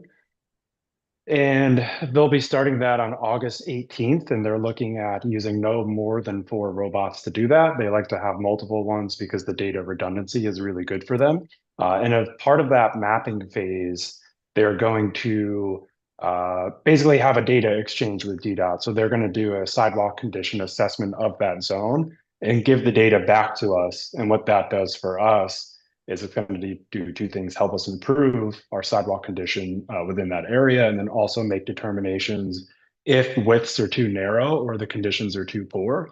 We will not allow them to operate in those particular areas. So that's part of what they'll be doing before beginning commercial operations. And those operations are limited to students of the university and then vendors that are in partnership with Grubhub. And these 2 things aren't DDOT requirements. It's just how they choose to do their business. If folks would like to familiarize themselves a little bit with the law surrounding this, you could search easily enough for what's in existence, the law 22137. If you Google it really quick, even just some keywords, it'll come up. The municipal regulations are a little bit more difficult. So we had a notice of proposed rulemaking, which went back out in February. The comment period is closed. We didn't receive any comments, but we need to move to a third proposed, actually. So there'll be some another window of opportunity there for both industry and ANC and members of the public to leave their feedback. If folks want to screen cap that URL, or I could distribute the slides after, I'm more than happy to do that. The NPRM is public, and there are small changes that are going to be made, but this is a really good idea of how we're thinking about regulating this technology. And there was something proposed by council very recently, and that was an increase in the weight limit. So previously it was 90 pounds without cargo was the limit, and they've increased it substantially to 250 pounds. And that'll be live come August 12th. Worth noting, Kiwi only has a small robot that's about 60 pounds. So I'm not going to drone on for too long, but I wanted to outline some key regulatory items. The devices must clearly display contact information on them. They must be in clean and working condition. They can't exceed 10 miles an hour, although Kiwi operates from 1 to 4 miles an hour. They essentially have the same obligations and rights of way as pedestrians under similar circumstances, but they have to yield the right of way. If there's any kind of technology failure, loss of communications, they have to come to an off-roadway stop, although also noting they're not going to be operating on the road. It's just sidewalks that they're permitted to operating on. And then they'll need to be removed as well. They can't be staged or stored in public space. And also, we have the authority, we've issued the permit, we have the authority to issue civil fines as well and penalties, or even revoke a permit if we deem it necessary. So the big question is, why is this happening? Well, there is law that was live since 2018, actually, but it's just been a long time since there's been activity in any actual applications for the program. So they can legally apply for it. And it is a matter of convenience for student population. Not a huge win, but they are DC residents too, even though they tend to be a little bit shorter term. This should help us ensure that the operating zones for the company do remain in good shape, and that hopefully leads to a system improvement within that area. There's also I'll wrap up quickly. There's the idea that you don't necessarily need a 2-ton vehicle to deliver a burrito a few blocks. Hopefully reduce any illegal parking for these kind of small, short distance deliveries, and that I think we've all had enough of double parking in bike lanes, mopeds zipping around. Although it may be small, there's possibility for a reduction in that. How can you help? This is by no means a call to action, but for those who are curious, and while folks here have their ears to the ground and their eyes open, just let us know if you see anything that you think might be a permit violation, or if you see any operators other than Kiwi. Right now, Kiwi is the only one who holds a permit, and that's for 6 months of operation until the end of December. Document it as best as you can and send it to the email address there. So hopefully I didn't go on too long, but that's the very quick gist of it. Thank you very much. Questions for Mr. Osborne? I mean, first off, Steve, thank you for coming. We really appreciate your accepting the invite, and I think this is a very cool program that I'm excited to see how it unfolds. And because it's so different, really wanted to make sure community had a chance to hear, where you guys were going and how you were thinking. Is this the kind of thing that is funded? So if the robots are essentially delivering Grubhub deliveries to Grubhub customers, does that mean that Grubhub is essentially paying the cost, and essentially the burrito is, $8 and the delivery fee is $2, and that's going to go to KiwiBot, and that's what pays for KiwiBot, or is there a DC subsidy here? Yeah, so there's no subsidy going on, and we don't put any money into this. There's actually the value at, so this isn't a pilot, by the way. They're permitted for 6 months of commercial operation. So we don't put any money into it. We actually make a little bit of money because there's a application fee, and then there's a per device fee of $10 per device per month. So it's $120 a year for a device. They are permitted for, in total, 25 devices, and that's going to be distributed across those two zones. So it really shouldn't be too prolific within each zone. But yeah, it would just be a student would make their order, and they would pay for it as if they were paying for any other food item. So that's Yeah, how. great. Yeah. And I know this topic lends itself well to a lot of curiosity. So it should be interesting. Again, I think the value add for the sidewalk condition assessment is really important for us because to give you an idea of what that looks like, it's usually a citywide operation for sidewalk condition assessment, which I think is done every 4 years, and it is a costly endeavor, certainly. So for us to get this data from them, while they, essentially pay us an application fee and a per device fee, is really quite the deal. Great. Is that an automated thing, the sidewalk condition survey? That's that like the process that we currently do. I mean, right. Or is it like people walking around making sort of analog notes? Yeah, so it is probably more analog. So what it looks like is it's very much like it looks unwieldy to me, but it's kind of like a modified Segway, which does like a scan of the. It's kind of cool, but it's very expensive and it's not all that efficient. So it's like if we have other ways to augment that process, that's fantastic. Very nice. Commissioner Sycamore, did you have a question? Yeah, just quick curiosity. So is there any consideration as far as like theft or destruction of these things? Can you just expand on that a little bit? Yeah, of course. And I would like to really kind of distribute the slides or at least send a link to the NPRM that we had out, because that will give you a pretty comprehensive idea of how we're looking at this sort of thing. And of course, we never want that to happen. There's no liability for the district there. I will say that with the bots, like part of the rulemaking is that they have to be in good, clean condition. So if there's any kind of vandalism there, we'll need to know about it. And that would just be discovered by probably a lot of community input or, we're permitting them for operations. So we have every right to go do a site visit or go check them out or take a look at how the bots are doing and what kind of shape they're in. There's also no inconspicuous way to sort of like handle it. They're 60 pounds without cargo approximately. So it's not really a light lift. And they can make some noise. So if you were to pick one up, it would start like an alarm would go off. So could it happen? Anything could happen, right? There's only so much control we can have, but I would say it's probably not easy for it to be, for like people to steal the cargo out of it. They're locked and an alarm is gonna go off. And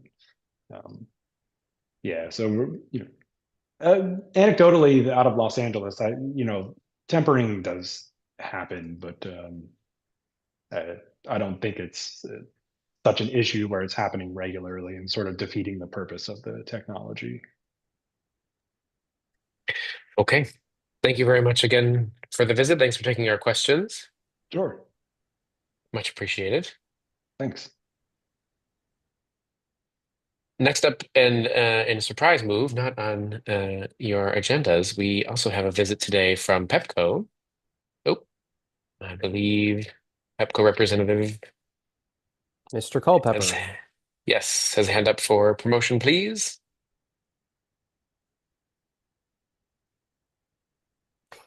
And while he's joining us, a member of the community had raised a question about an ongoing Pepco project on 11th Street that was running longer than had been anticipated.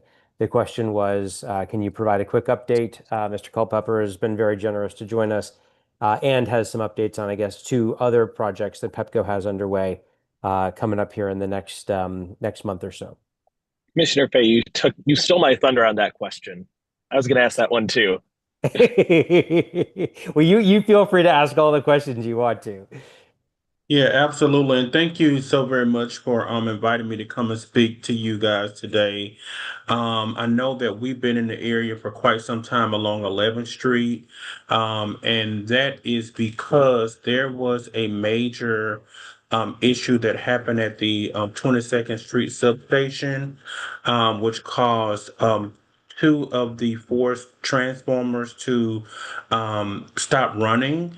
And the reason that that happened was because of two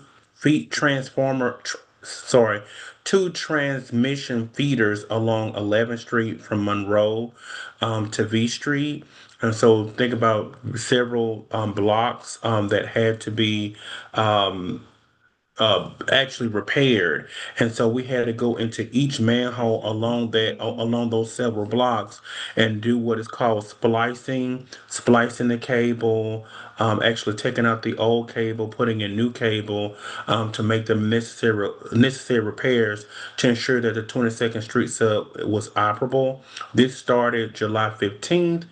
We just actually wrapped up installing the third feeder this week, and we look to finish the remaining work that we have sometime next week. So we should be out of the area with all the necessary repairs sometime next week. But apologize because it did take a very long time. But these are transmission feeders which do require very detailed procedures in order to repair them. And some of the operation does require 24/7 operations for different lengths of time for an extended period of time. And then also this was about a dozen manholes that we had to go into and make the necessary repairs. So that is why this was for an extended period of time, because it was actually two transmission feeders for several blocks. And happy to take any questions regarding that. Go ahead, Commissioner Henry. Just a question about the traffic control plan for 11th Street. I notice sometimes as a cyclist biking up the hill or biking on 11th Street, I think Pepco has been occupying or signs saying bike lane closed. Sometimes there are, I think, during the day, or sometimes there are like folks moving materials or folks kind of doing things next to the bike lane, or there's like some, porta potties and station comfort stations for there. But I think other times, sometimes I just notice equipment that's just in the bike lane without anyone kind of even working, where there's space where it could be not in the bike lane, even though there are cones saying don't go in the bike lane. I just think sometimes when you're going uphill, it's kind of hard to traverse that area. So I'm happy to hear the project is wrapping up, but it has been a little bit kind of causing some congestion, I think, and maybe safety issues among cyclists there. Understand that, and thank you very much for that feedback.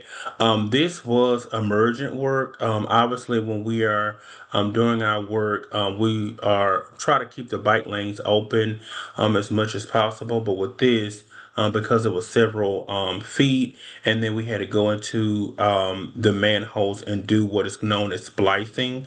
And what that does is there sometimes in order to do that work, there are vehicles that need to be parked on top of the manhole for 24 hours, for a few days, and depending on the type of splice, it might be a week's time. And so that is why the bike lanes were closed because of the emergent work. But definitely, I'll share that feedback, and obviously we try to make sure the bike lanes are closed when we're doing work that is standard work and not emergent.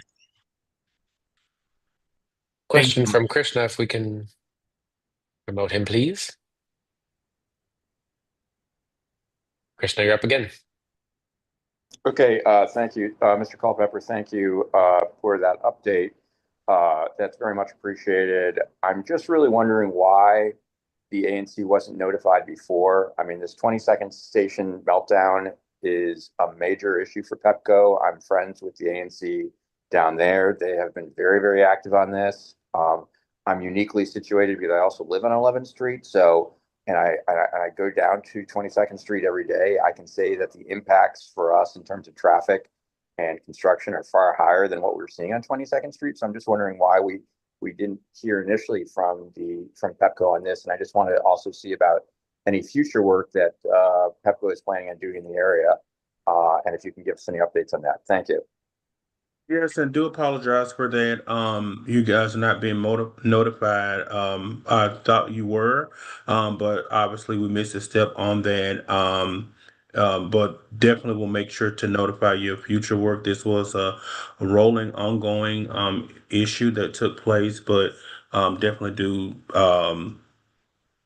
take that feedback. Yeah, and as I said, in your Pepco bill, there's the part for the payment of electricity. There's part for your distribution services, and you guys earned the distribution services this month. I know this was a big project, and I appreciate all the work that Pepco has done.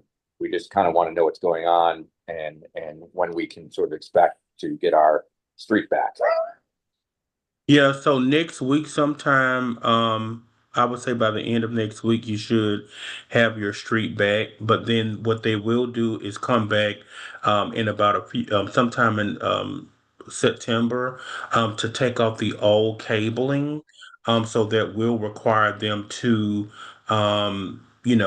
park those trucks along the manholes, to take out the old cable. It won't take as long as what you currently experience, but we will be back in the area within the next few weeks to take out the old cable.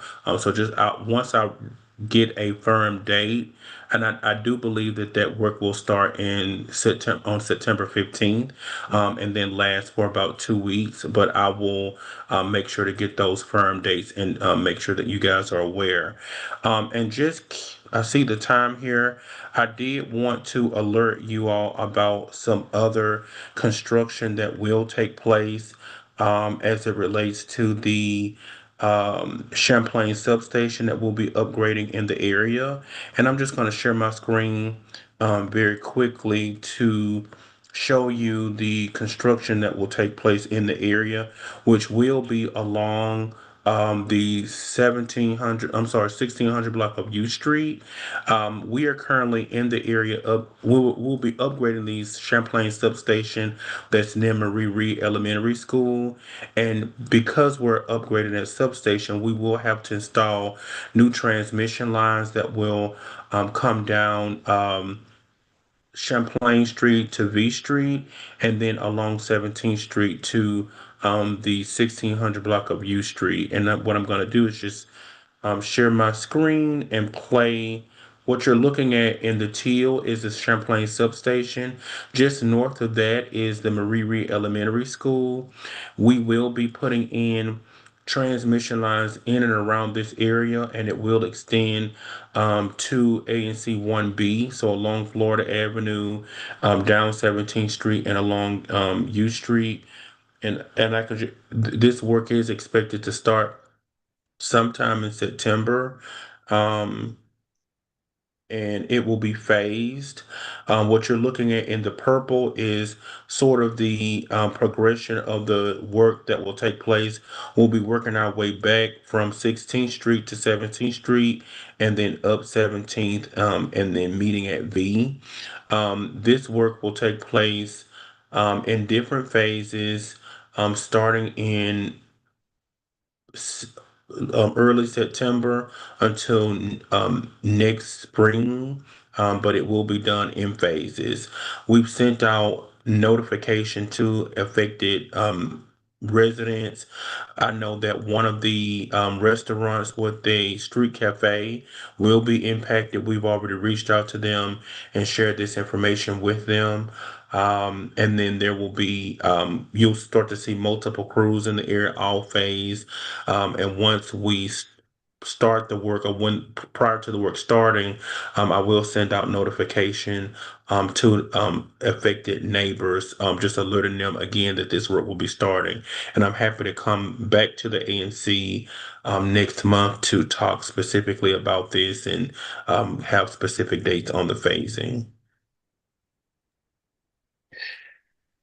Thank you for that. I'm going to go right to Arlene if we can promote her. I believe she lives right on top of one of those little lines, so I'm sure she has a relevant question. Go ahead, Arlene. You can unmute yourself.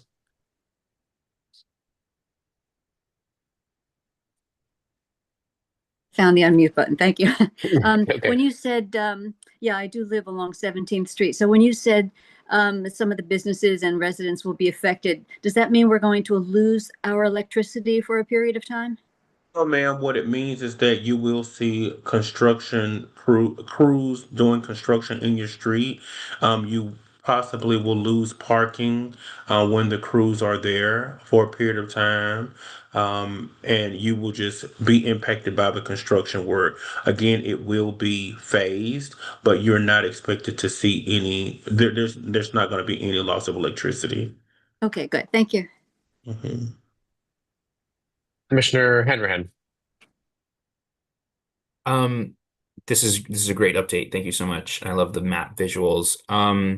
Just wondering kind of what the end goal is here for the project. Is this part of the national capital grid updates? It is. And then wondering too, I think part of part of my rates for electricity went up recently. Will this investment help lower the rates? Well, that is a good question, glad you asked. The upgrade that we're doing with the Champlain substation is actually the last phase of the Capital Grid project. It's a 10-year project. As you probably know, we upgraded, in 2024, this Harvard substation on Sherman Avenue, recently completed that. This is the last substation that will be upgraded, as a part of this project. Your rates and the reason why they're going up is really honestly not what it is it relates to a lot of demand and not enough supply. And when I talk about supply, I'm talking about the generating facilities that are located outside of our footprint. So what happens is we distribute the power to you. We don't generate any electricity, and we charge you a fee to distribute that power to you. There's also another portion of your bill, which is the supply portion of your bill, and that's when Pepco buys power from generating sources outside of our footprint. So it might be a generate nuclear, solar, gas, or any combination of the two, of the things that I mentioned. And what's happening is we have so many new technologies that are coming within our regulated footprint. It's called the PJM interconnection footprint stretches across 13 states, including the District of Columbia, and includes many utilities, many electric companies. And so what's happening is you have a lot of data centers, electric vehicle charging stations, technologies like that are coming onto the system that require a lot of power, and that creates an imbalance in the amount of supply and demand. So there's a lot of demand, but not enough supply. And that's why your rates are going up. What we've been doing is trying to work within the state of Maryland to see if there is an opportunity to have another generating facility. We do believe that natural gas is the best and most viable and quickest way to get that new generation on so that it can lower prices, but it does take a long time to build some of those facilities. I know that people have been talking about nuclear, which obviously has some impact, but takes a very long time to build, maybe 10 years to build. So that's currently where we are right now. And so that's why your bills are going up. But the capital grid project relates to the reliability, and what we're doing on our end is making sure that we increase capacity on our system to accommodate as much growth as we can. But we need the generating supply side to increase their capacity as well. So we need more generation. And this, I will mention that this is not just an issue within the Pepco region, it's nationwide. It is a federal and state issue across the entire country, and it does require state and federal to work together to solve this issue. So it's nationwide, it's not just with us. Let me throw one final question at you just really quickly from the community. Members asking, is Pepco making it harder or more expensive for residents to help generate power to add to the grid with solar panels on their roof? If you want to do that one in 15 seconds. Yeah, we're not making it. We want you to do that, but we definitely do want you to do that. But there are a lot of other things that are taking place. I know that there were credits for solar credits for smart energy efficiency appliances. A lot of that has gone away through the current administration. I know that there was funding for community solar. That was a federally funded program that every state received funding for. All of that has gone away. So we're in an interesting time where, we're just looking for solutions. We're, again, looking to Maryland for that generating facility. All right, we'll leave it there for today. Thank you for the accepting our last minute invitation and making yourself available tonight. I really appreciate it, Mr. Culpepper. Absolutely, and I look forward to coming back and giving a more detailed update on the construction that people will see starting in September. So thank you. Sure, you have our contact. Reach out when you're ready to present. Our meeting's always the first Thursday, so we'll be open. I'm looking forward to it. Thank you. Thank you.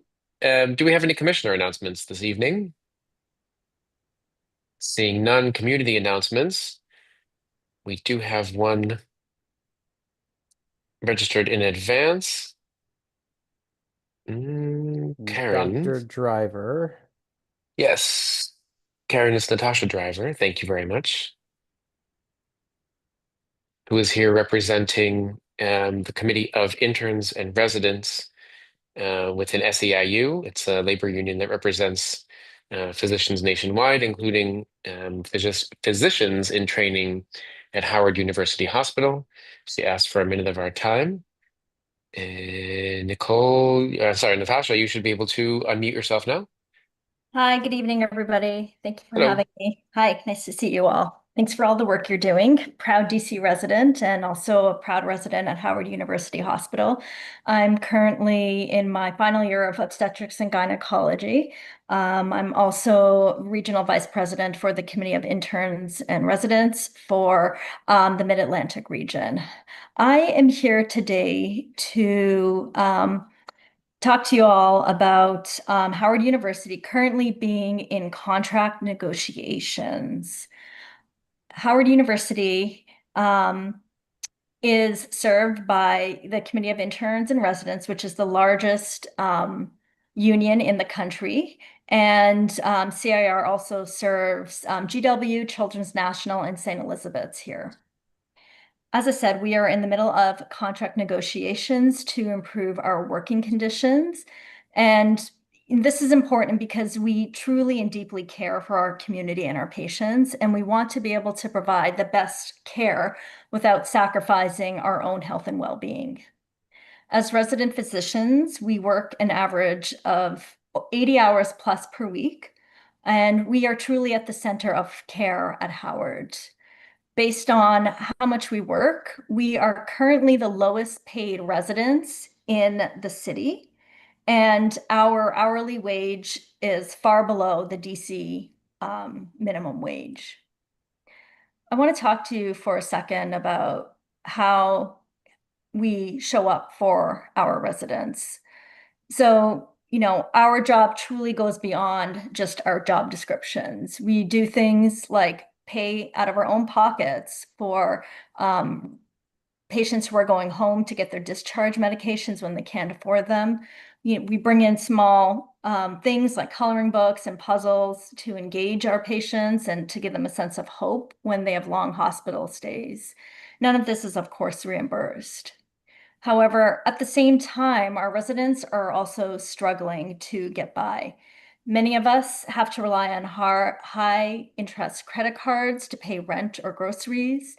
Some of us are on long waits for IZ or affordable dwelling units. And, when it comes to just doing personal things in our lives, such as afford to travel to see our loved ones or even pay for or contribute to funeral expenses for our parents, we just don't have the ends to do that. At the hospital, the administration has often turned a blind eye to our safety concerns. We have had our bikes and our cars stolen from covered parking at the hospital. But the most egregious way that the hospital treats us is consistently violating our contract, including reimbursements. And we are here today to seek your support so that we can continue to serve our community and continue to serve the patients at Howard University Hospital. Thank you. Thank you. Thank you for coming. We'll have questions in a second. I just wanted to note for everyone, first time I've been aware that we have had somebody representing a labor union come to speak to us about concerns, and we're happy to hear it because you're members of the community just as everyone else. We did reach out to Howard University to let them know you were going to be here. If they wanted to come and speak at the same time, the opportunity was afforded to them.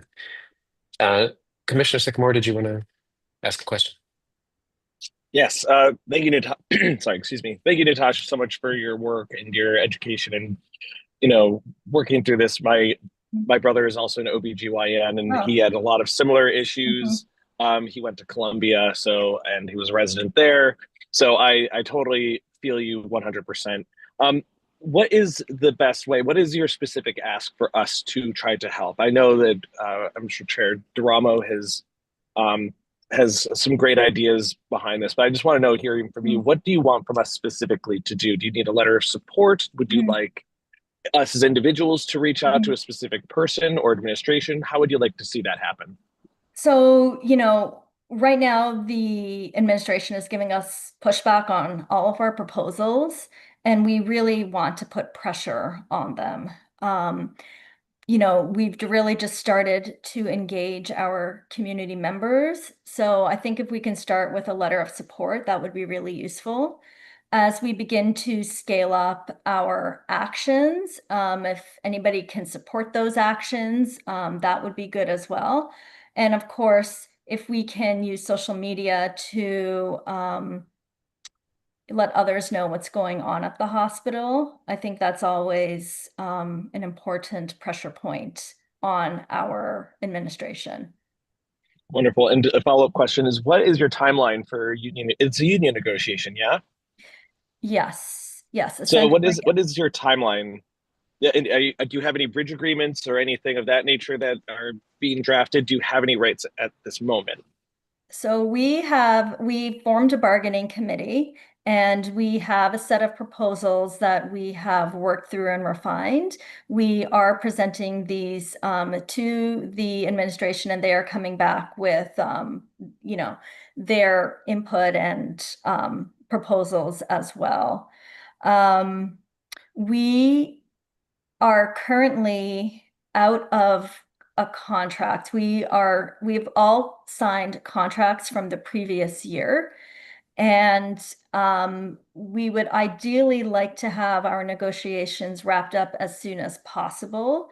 But we are really trying to fight to get the best deal for the hospital and for residents. So I think, the faster we can get something out there, that would be better for all residents, because, maybe it's retaliatory, I'm not sure, but, they have taken away our nighttime meals. They delayed paying us our new upgraded salaries for the current PGY year. Thank you. Yeah, if you wouldn't mind, I'll shoot you my email. We can maybe talk a little bit more offline. Thank you. I would appreciate that. And I have just a quick question. We have consistently heard that the hospital is building an extension or a new site, and we have not really been given any clarity on this. So if you can share something on this, that would be greatly appreciated, because they keep on mentioning that the hospital is in very poor financial situation, as well as we have a D LEAP grade score. So just wondering what's behind this. Got it. Yeah, and I think to the comment on the new hospital, there will be upcoming presentations from Howard University and hospital to different groups, zoning, planning, and development, LaDroit Park Civic Association. So we'll forward you kind of those public meetings that are scheduled so that you can attend and get updates as at the same time that we're getting them. Thank you so much. Thank you, everybody, and have a great evening. Bye. Yep. Thanks for being here. Thank you. Thank you very much. Any further community announcements? Seeing none, we'll tiptoe down to the administrative section. Executive officers reports. I'm not aware of any. Anybody got anything fun? Okay. Then we can move on to, all of my things. Commissioners, I emailed you early this morning, or probably early this afternoon, to be honest, about a proposal from RISA. We just talked about this a couple of days ago. I'm sorry it didn't come through COW, Committee of the Whole, just for your awareness. She and I have been talking about an outreach plan for September. It's a little cooler. People are back in town from summer holiday, and we'd like to get out in the community a little more, do some tabling, meet more people, hopefully recruit some committee members for our fabulous committees on ANC 1B. And she pitched the idea of a commission presence at Art All Night, the U Street Art All Night on September 13th, sort of as the cornerstone of all those September outreach activities. I think it's a wonderful idea. I shared with all the commissioners the document from District Bridges listing the sponsorship levels. The lowest is $250. I felt, as I mentioned in the email, that the second rung, the $500 sponsorship, was most appropriate for us. It'll get our logo out in front of people, and we'll be able to hold a table, which we can all talk about staffing as commissioners in shifts that night, which will be fun. So I don't know if anyone had any questions on it. For formality, I'll move that the commission allocate $500 for a sponsorship of U Street Art All Night. That's September 13th, and staff it with commissioners and some volunteers from our committee members. Is there a second to my motion? Just to kick us off. I second. Second. Thank you very much. Commissioner Fay. Yeah, I just want to say that I'm supportive. We've been spending a lot of time in economic development talking about how we as an ANC can contribute to economic vitality and good energy and good activity in the community that is 1B. I think this is a great opportunity to help support someone else's effort and for us to be a big part of it. I like the idea of the $500 sponsorship because it puts the ANC 1B logo on all the electronic materials. So I think it's a good package and a good cause for us to support. Wonderful. Anyone else? Seeing no comments, this might be an easy one. I believe we can move to vote. All those in favor of the $500 sponsorship for Art All Night, please raise your hands. Aye. Oh, sorry. Can I vote even though I missed the discussion? Yep. Sorry. And here, yes. 1, 2, 3, 4, 5, 6, 7, 8. I count 8 votes in favor. The motion passes unanimously. Thank you all very much. A second item from me, and much in the spirit of moving some money out of our bank account for worthy causes, which is one of our favorite things to do this term, and I'm very proud of that. I spoke with all of you about this individually in the past couple of days. I have been in conversations with organizations, including One Aid, who advocate for federal workers in the international development space who have lost their jobs this year. As you know, that's a lot of people, especially in our part of town, who used to work for USAID, Institute of Peace, Voice of America, and their huge ecosystem of implementing partners, lots of nonprofits involved there. It's a lot of people that we know. I'm sure you all also know people who have already moved away from DC, which is very unfortunate for us, for our economy, for our society.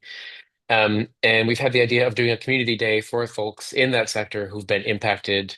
Basically, just a park takeover, pretty low stakes. Just want to invite everyone to come and be present and be visible and recognize the depth of the impact on our local community of layoffs and rifts and everything else going on in the federal government.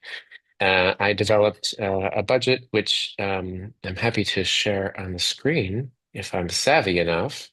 I was grateful for some help from Commissioner Fay. We basically borrowed the Shakespeare in the Park budget and we took out the theater troupe since that was such a successful format for activating Meridian Hill Malcolm X Park, which is where we'd like to hold this.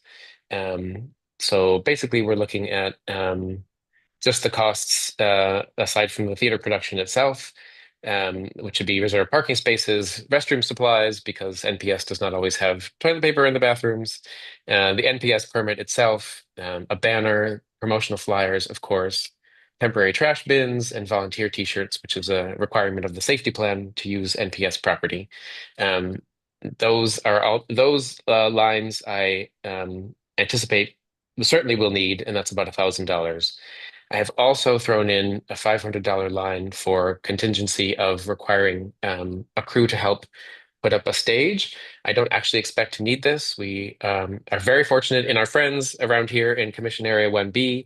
Have been able to find a stage that we can just borrow cost-free. I've been able to find a sound system that we can borrow cost-free, which is all wonderful. This is just in case stage might be being used for a theater production. It's not meant to be, but in case we need to get a crew to come help set it up, it'll probably cost about $200. I've budgeted to $500 just in case. So that's just there for a little bit of padding in case of that contingency.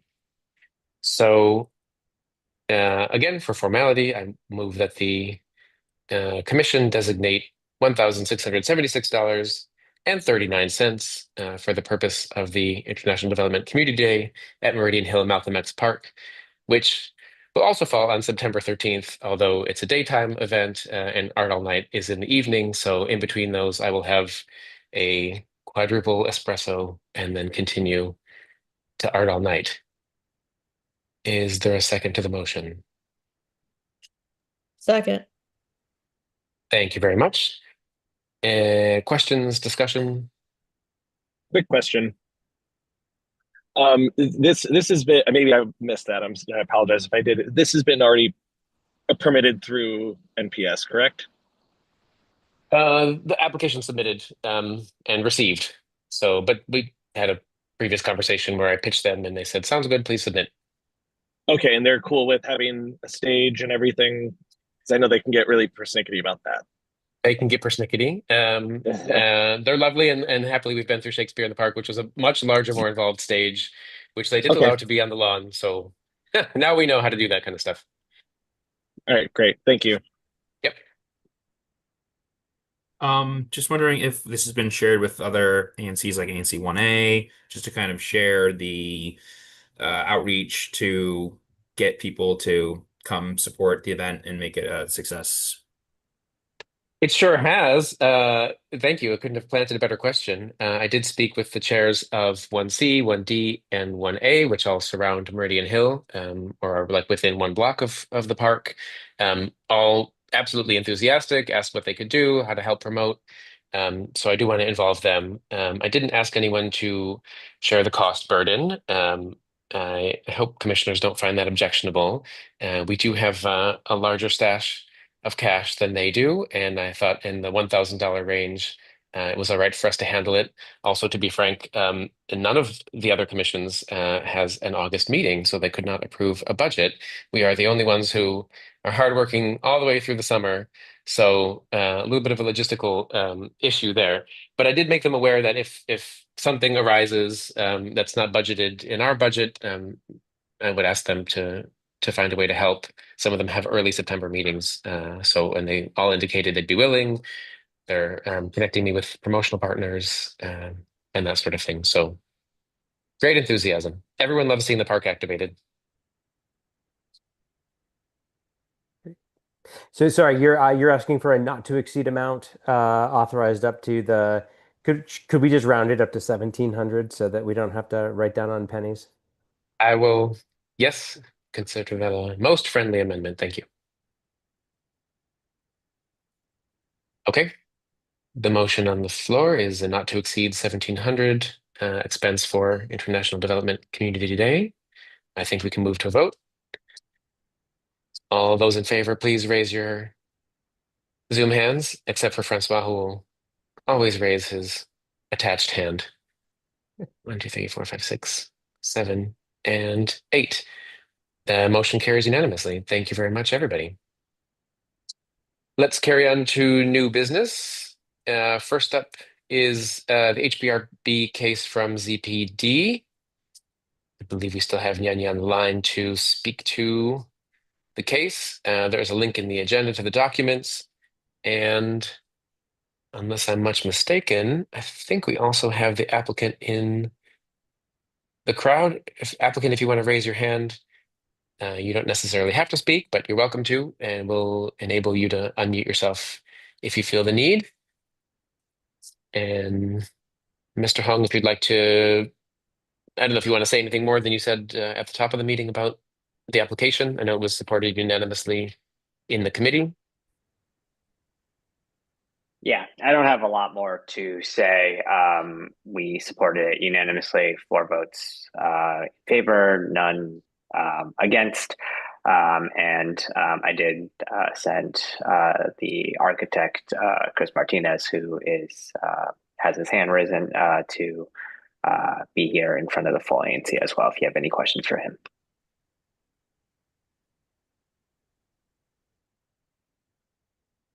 Chris, you can unmute yourself. Can I ask a quick question? Sorry, and that is just could you give a very brief? I have the highest regard for the ZPD committee and the dedication and knowledge of your group. So if you vote unanimously, I take that seriously. Could you just give like a 5-bullet, 6-bullet summary of what the project is that you voted to support? Sure, I can give like a very even shorter summary, and then the architect is here, and he can give probably a more thorough summary. Essentially, the idea is that it is in addition to this building, 1203 T Street.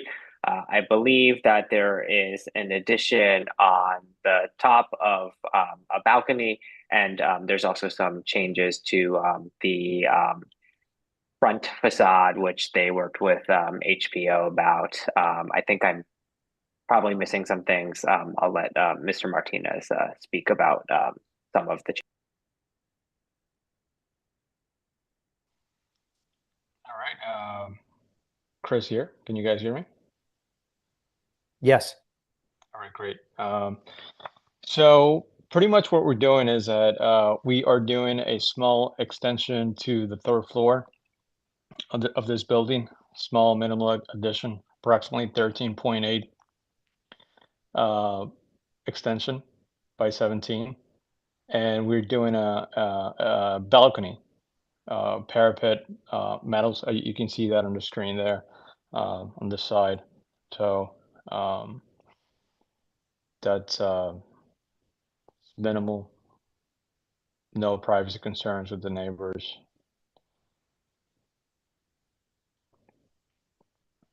Okay. And I guess to the front, just trying to remember here, but yeah, to the front of the building, all the windows will be replaced with double hung windows, Anderson 400 series. And right now, those 2 bay windows are not double hung, but they will be double hung windows.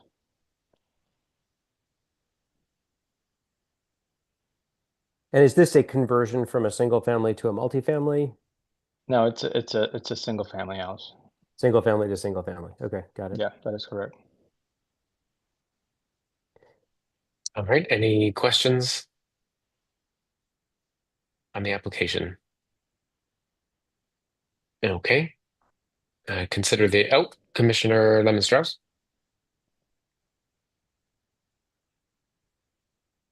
Nope, sorry.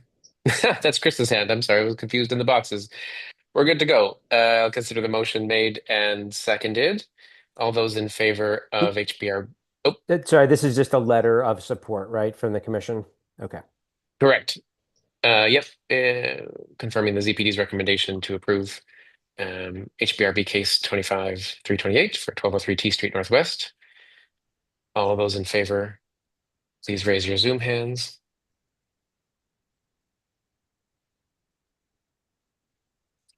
And we have 8. The motion carries unanimously. Thank you. Next up, Commissioner Hanrahan, we have an ABCR protest. Yes, we actually have two. We have 2 protests. The first one I will handle. This is for Unity, which is a tavern license on 1936 9th Street Northwest, and they put in a request for a change of hours to 6 a.m. Currently, they close on 2 a.m. on Sunday through Thursday, and Saturday they close at 3 a.m. And this is a proposed change in hours of operation, just hours, to 6 a.m. The committee discussed this. There's been a certain sentiment amongst the committee that that's somewhat fairly against places having hours open until 6 a.m. There was even something expressed by the director of ABCA, Director Mosali, who was here last month, about some of the sentiment he had, wondering if this was the best course of action, or kind of, he even openly said, we're a little bit unsure what would be going on at a place where the alcohol is closed till 3, but the place is still open until 6. So the committee recommended the ANC protest this. So I would like to motion that the ANC protest this license substantial change on the grounds of for peace, order, and quiet, and all applicable grounds, including public safety, which is raised as a specific concern by the committee, considering some of what we know about the MPD details and organization in the late night. Is there a second? Motion seconded. Thank you very much. Questions, discussion, Commissioner Lemon-Strauss.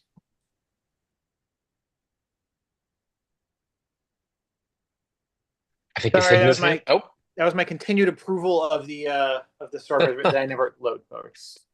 Okay, Commissioner Sycamore. Yeah, quick question. So this is currently a tavern, or what is the establishment exactly? Yes, let me share my screen. I have the placard up in front of me right now. Thank you. Yes, it is currently a tavern license. Okay. Okay. All right. Wonderful. Thank you so much. Yeah. Commissioner Hanrahan, could you give us a sense, if you can recall from memory, or pull it up quickly, the investigative history on the establishment? Can you characterize the establishment and how it's been operating to date? Okay. Yes, let me see if I can share the minutes. Oh, I might have to reshare. There was an order approving the offer in compromise of February 2023. I'm actually having a little trouble bringing that up specifically right now, but I think there might have been a small fine issued with the establishment for an issue with ABCA, sorry. I'm not exactly sure. Yeah, I'm having a little hard time with my internet right now. But there wasn't that much in terms of the investigative history. I do not believe we have a settlement agreement currently with the establishment.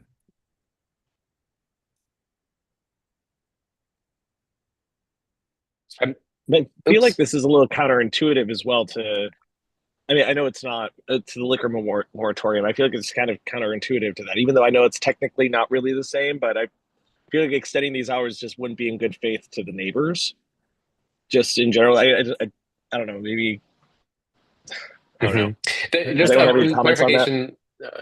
Yeah, just to clarify, the moratorium, of course, applies to new licenses, transfers in of licenses, but I'm pretty sure it doesn't apply to anything like expansions of operations like this. So Yeah, technically, I guess obviously, my this point wouldn't is, have come through if, right. But we are yeah, moving I to guess my point is protest. more good.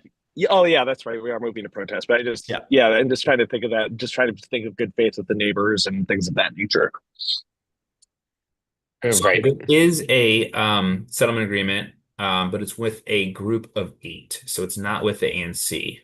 But the Doesn't settlement, have to be with the ANC to be a valid settlement agreement. I believe that is Yep. correct. But yes, the settlement agreement does say that they in this settlement agreement, I don't know if any of the members of the group of 8 are on the call. The one of the Protestants listed was Evan Shalom. Does state there should not have hours of operation later than 2 a.m. on the weekdays and 3 a.m. on the weekends. So I guess this request would be in violation of that settlement agreement. I don't know if that, it does anything for ABCA or not. It's not in violation. They're allowed to seek a substantial change, and then it goes in front of the ANC. And then we would figure out like what that would look like, and then we could also talk with the group of 8. Evan used to be a member of the ABCR committee. But we would actually, I think Evan might have moved. But yeah, we probably would need to just talk with Sarah about that if we would have to seek an amendment, and then if they would have to approve, or if we could seek out a new settlement agreement. But yeah, they're allowed to seek this substantial change even with their settlement agreement. I noticed that the OIC mentions they have to pay a fine for violating the part of the code that refers to the licensee failing to follow its settlement agreement. I don't know if you remember offhand, Commissioner Hanrahan, what the nature of that was, if they were operating after hours or something like that. Let me see. I am still trying to bring it up. Yeah, I'm having a little trouble bringing up some links right now. I mean, that I'm sure we can also explore after if we like vote on this. I think that's probably very relevant to a conversation like moving forward. But it seems like one, I agree with Commissioner Sycamore. If the neighbors have, sought a moratorium because it has been just too much. I mean, they have cited numerous concerns with noise, with just all of that this only expands upon that. So even if the establishment can seek it, it still makes sense for us to protest regardless of their history, to then also figure out, what we can do moving forward. And then if they violate it outside of the hours, then it's like, okay, well, why does increasing hours make sense if they've already been in violation? I'm open to that. Of course, I'm trying to be somewhat consistent. I think in the last monthly meeting, we sort of reached an understanding that, or maybe this was actually in the committee of the whole, that we have a lot of concerns with changes to 6 a.m. Well-founded concerns. I shared those, but that we would be willing to entertain. I mean, we entertain every applicant, on their own merits, and there could be a good case for the right kind of business to extend its hours. So, still want to see exactly what this business is intending to do, but of course, an adverse investigative history casts doubt on that. Frank, could we promote Frank?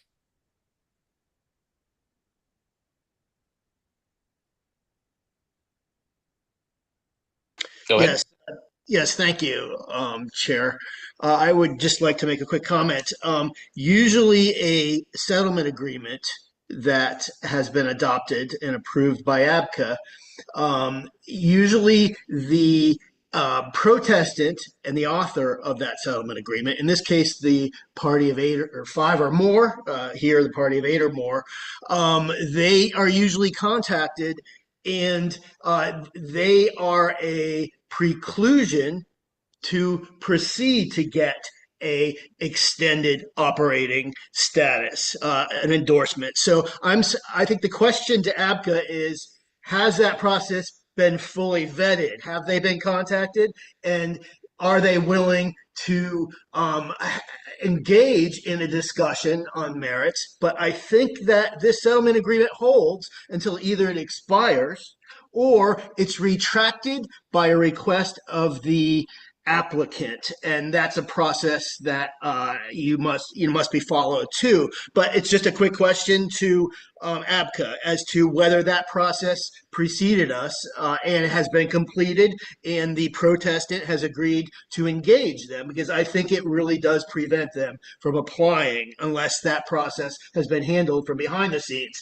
Second of all, Evan still does live in the community. He lives on that street, so Okay. he's for comments. But I will say, no, they're still allowed to seek. This does not despite they have a settlement agreement, they're still allowed to seek this.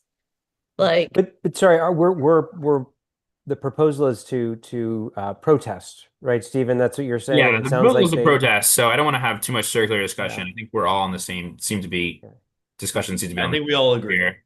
Should we take a vote? We'll find out in the vote. It's okay if we don't, but I think that we're doing what we can here, and we can move forward.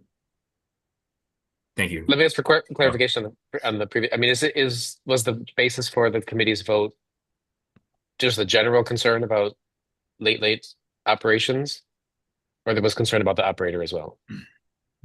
I don't think there was specific concern about the operator. They were invited to the meeting. They haven't showed. I haven't heard any response from them. There was specific concern about public safety and kind of the adverse effects that happen with bars operating in that time between 3 a.m. and 6 a.m. In the evening. I would caution Commissioner Hanrahan. I would kind of stop. We cannot talk about the more broad effect. We have to talk about this licensee who is requesting this. So if the issue isn't with the operator, then why are we protesting? Unless the issue is with the operator, and then we should be protesting for those specific things. Well, I think the issue with the operator was that if this were to happen, this would have an adverse effect on. Then you need to clarify, because you are currently on the record, and we currently have a motion on the table For peace, order, and quiet and all applicable grounds. So this is for this specific license. Yes, that's correct. Okay. That is correct. Call Any the question. further discussion? All right. All those in favor of protesting the license, please raise your Zoom hands.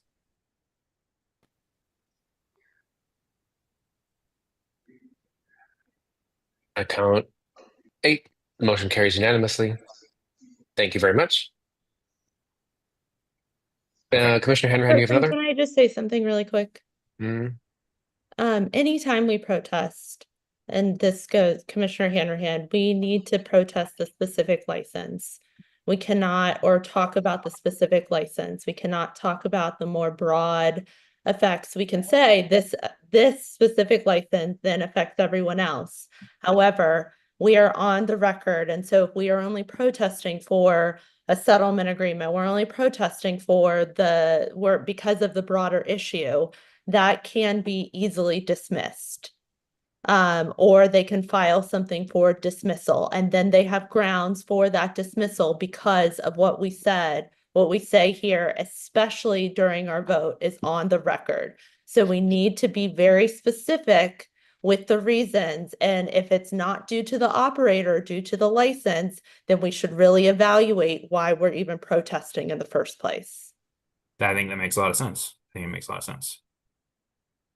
I'll say for the record that I was concerned that the vote was not based on so I was asking the question, was it because of just a generalized concern about 6 a.m.? But I see the investigative history, and that's why I voted to support the protest. So I see that there was specific evidence there. Thank you for the point, Commissioner Harris. Commissioner Hanrahan, your second motion. Yes, second motion. I actually would like to pass this off to Commissioner Barrio. We've been working with this other licensee for sauce at 1901 9th Street Northwest. And I think he has the most kind of recent update with what our proposal is. Yeah. So wait, can I discuss first or should I make the motion first just to understand? Go make the motion just for formality. Okay, I would like to move a protest, make a motion for a protest of SOS application for a summer garden on the grounds of peace, order, noise, and all applicable grounds. Is there a second? Second. Second. Yep. Thank you very much. Go ahead, Commissioner Barrio. Yeah, so I want to start off by saying that, Soest is a resto lounge, a vinyl room, a hybrid cafe that recently opened about 6 months ago. I've been to the space. It's a wonderful renovation of a row house. Soest means three in Amharic. It symbolizes the three siblings who have opened the business as well as their different concepts for the space. And I do want to commend the business for doing significant community outreach, creating a really wonderful space for community members, for artists, for doing outreach to the community, especially for, their cafe hours when families can come and things like that. So Soest is applying for Summer Garden. Stephen and I got the chance to tour the space. It is a small patio. I think the concern here is with, as I mentioned before, peace, order, noise. There is a residence, a set of row houses that are directly next to the patio, as well as there's concerns about increased capacity, though, like I said, the patio is small. The WNA has already voted to protest the application for a summer garden, so we'll be going to a roll call hearing unless an agreement is finalized before then. But I guess I went directly to neighbors, spoke with them who live next to Soest. Some of them were very fine with the summer garden. Others had concerns since noise is a big concern in the area and adjacent to where they live. So, that's just a bit of background. I guess I want to say that, I am moving this protest, but I very much think that this is a positive actor in our community, that this business is doing a lot of good for the area, that we can partner with them more in the future. And, I really hope to find, a resolution to the neighbor concerns, and I think we can. Questions, discussion? Can we promote Frank, please? Yes. Go ahead. Thank you for your beneficence and kindness hearing all my questions this evening. This is particularly, as most of you know, for me, I live a block away. I am an advocate in the neighborhood for many years regarding a balance between residences and business. This business, unfortunately, yes, it's a beautiful business. They gutted the entire building and built on top. They, must have put in a couple million. It's the most beautiful club on 9th Street on the 1900 block. However, all that said, and all of the accommodations or accolades by Commissioner Barrio, I'd like to make it clear that the fact is that unfortunately there's a 4.5-foot sidewalk out front, and unfortunately the zoning code is barren and neglectful with allowing 200 persons into this club. Okay. All right. A 4.5-foot sidewalk next to 1,000 residences, because it's the closest lot to 1,000 residential properties in an RF1 zone, where they're continuously blocking the sidewalk with 200 people lining up to get in. They're creating an atmosphere that is making the neighborhood worse. All right. So the overconcentration effect here is deep, very deep.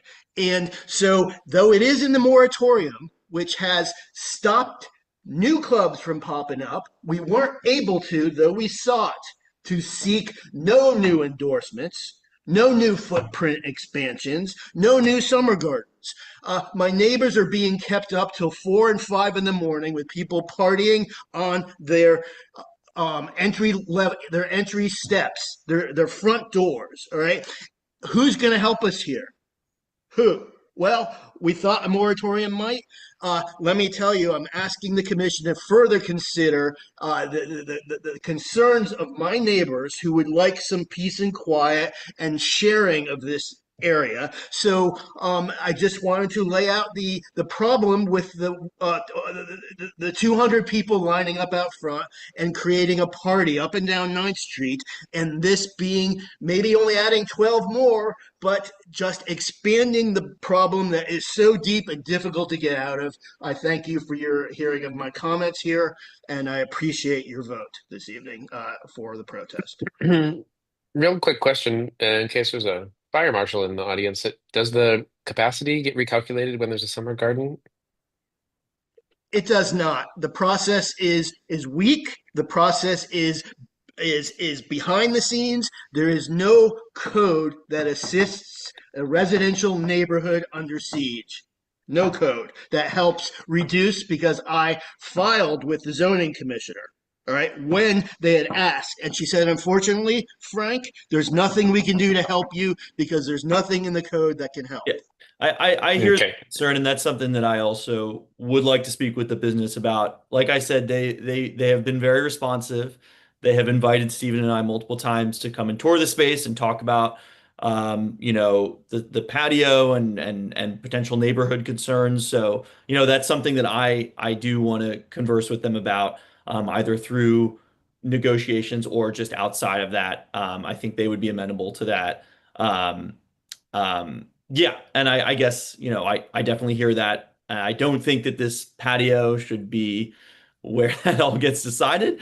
I think that while we want to respect the moratorium, it's also important for businesses for businesses to be able to flourish. And so I definitely hear that, and I think that's why we're trying to work on this issue with the WNA, and I hope that we can coordinate with them in the future. Commissioner Sycamore.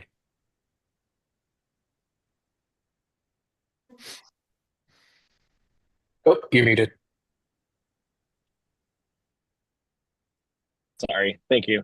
Yeah, to kind of piggyback off of what Frank was saying, one of my big concerns is with this area, there is not a lot of room.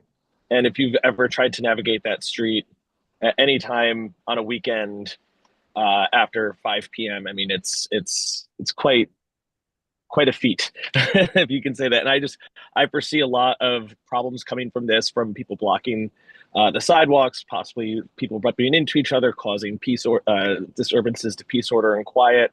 I fully am in support of this protest. Okay. Any further questions, comments?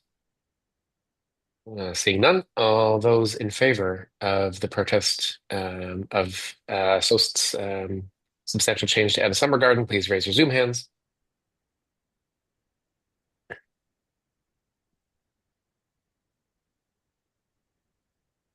I see 8. The motion carries unanimously. Thank you very much.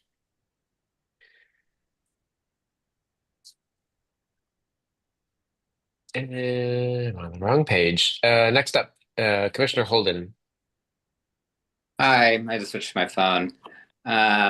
So this is a resolution that came from the Transportation, Parks and Public Space Committee, but the idea ultimately originated with Commissioner Barrio, with some championing from Chairperson Trindade Duramo, and it is a resolution urging DDOT to explore bicycle-friendly speed hump treatments throughout the city.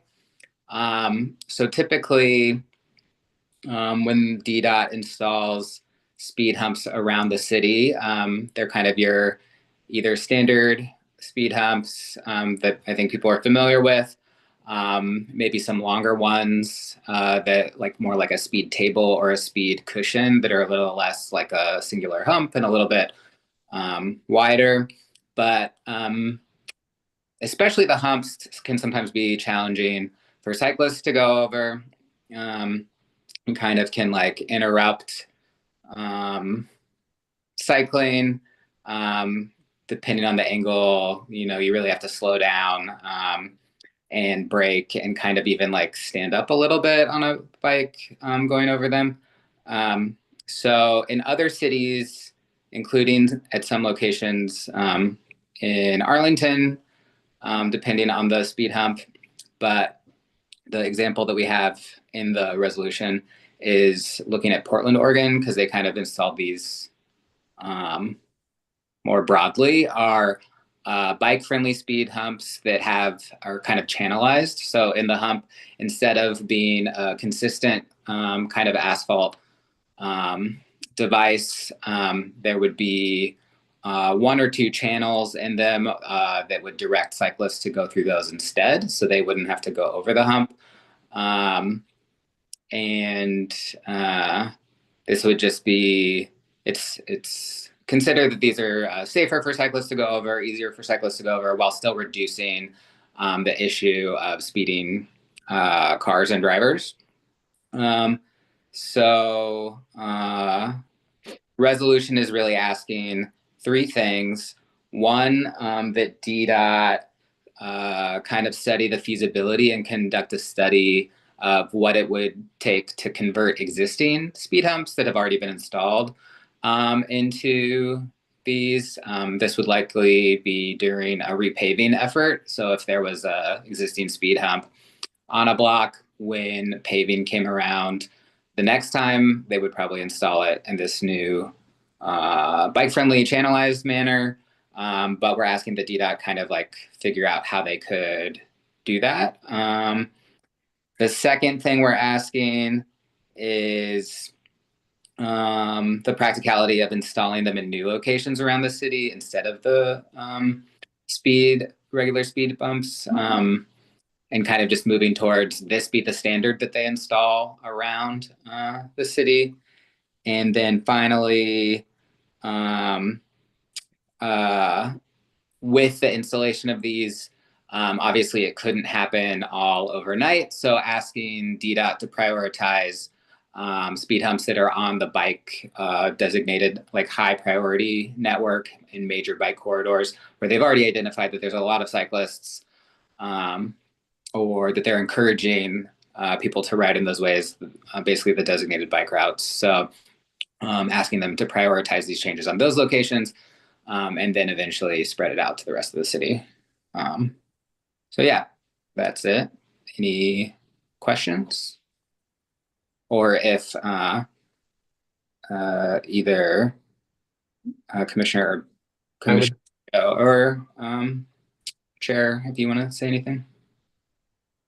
Thank you. I wonder if you would accept a friendly amendment, and I'm embarrassed to not have asked you this before, I'm sorry, to insert the parts of the design and engineering manual that already say that speed humps should be designed to not have adverse effects on cyclists.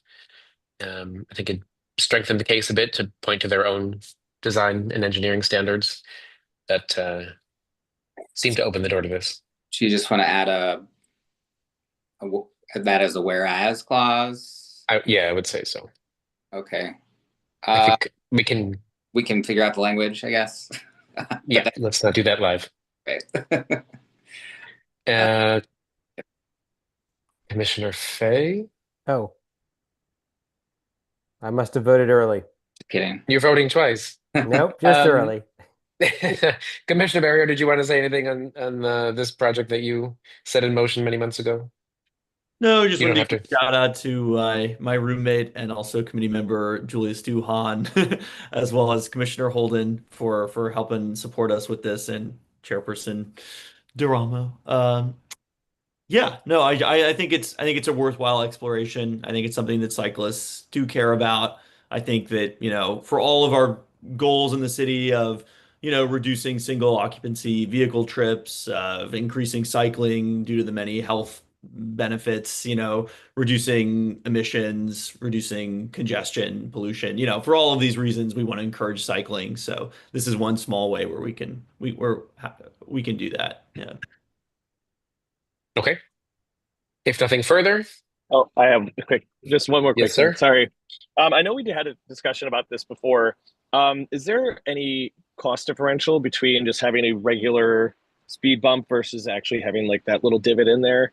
I'm just wondering what the cost to the city would be, especially in such a tight budget season. Yeah, so in the resolution itself, we don't get into cost because the ask of the resolution is for them to study it and kind of tell us the cost. But in the Portland example, they did find that that type of treatment is more expensive. So that could be a concern and could be one reason why DDOT might choose not to do it. But I think the way that they create them, it's probably not from material. It's probably from like a labor perspective. Like it's easier for the field crews to make a single hump than it is 3 humps, right? If there's 2 channels in it. But I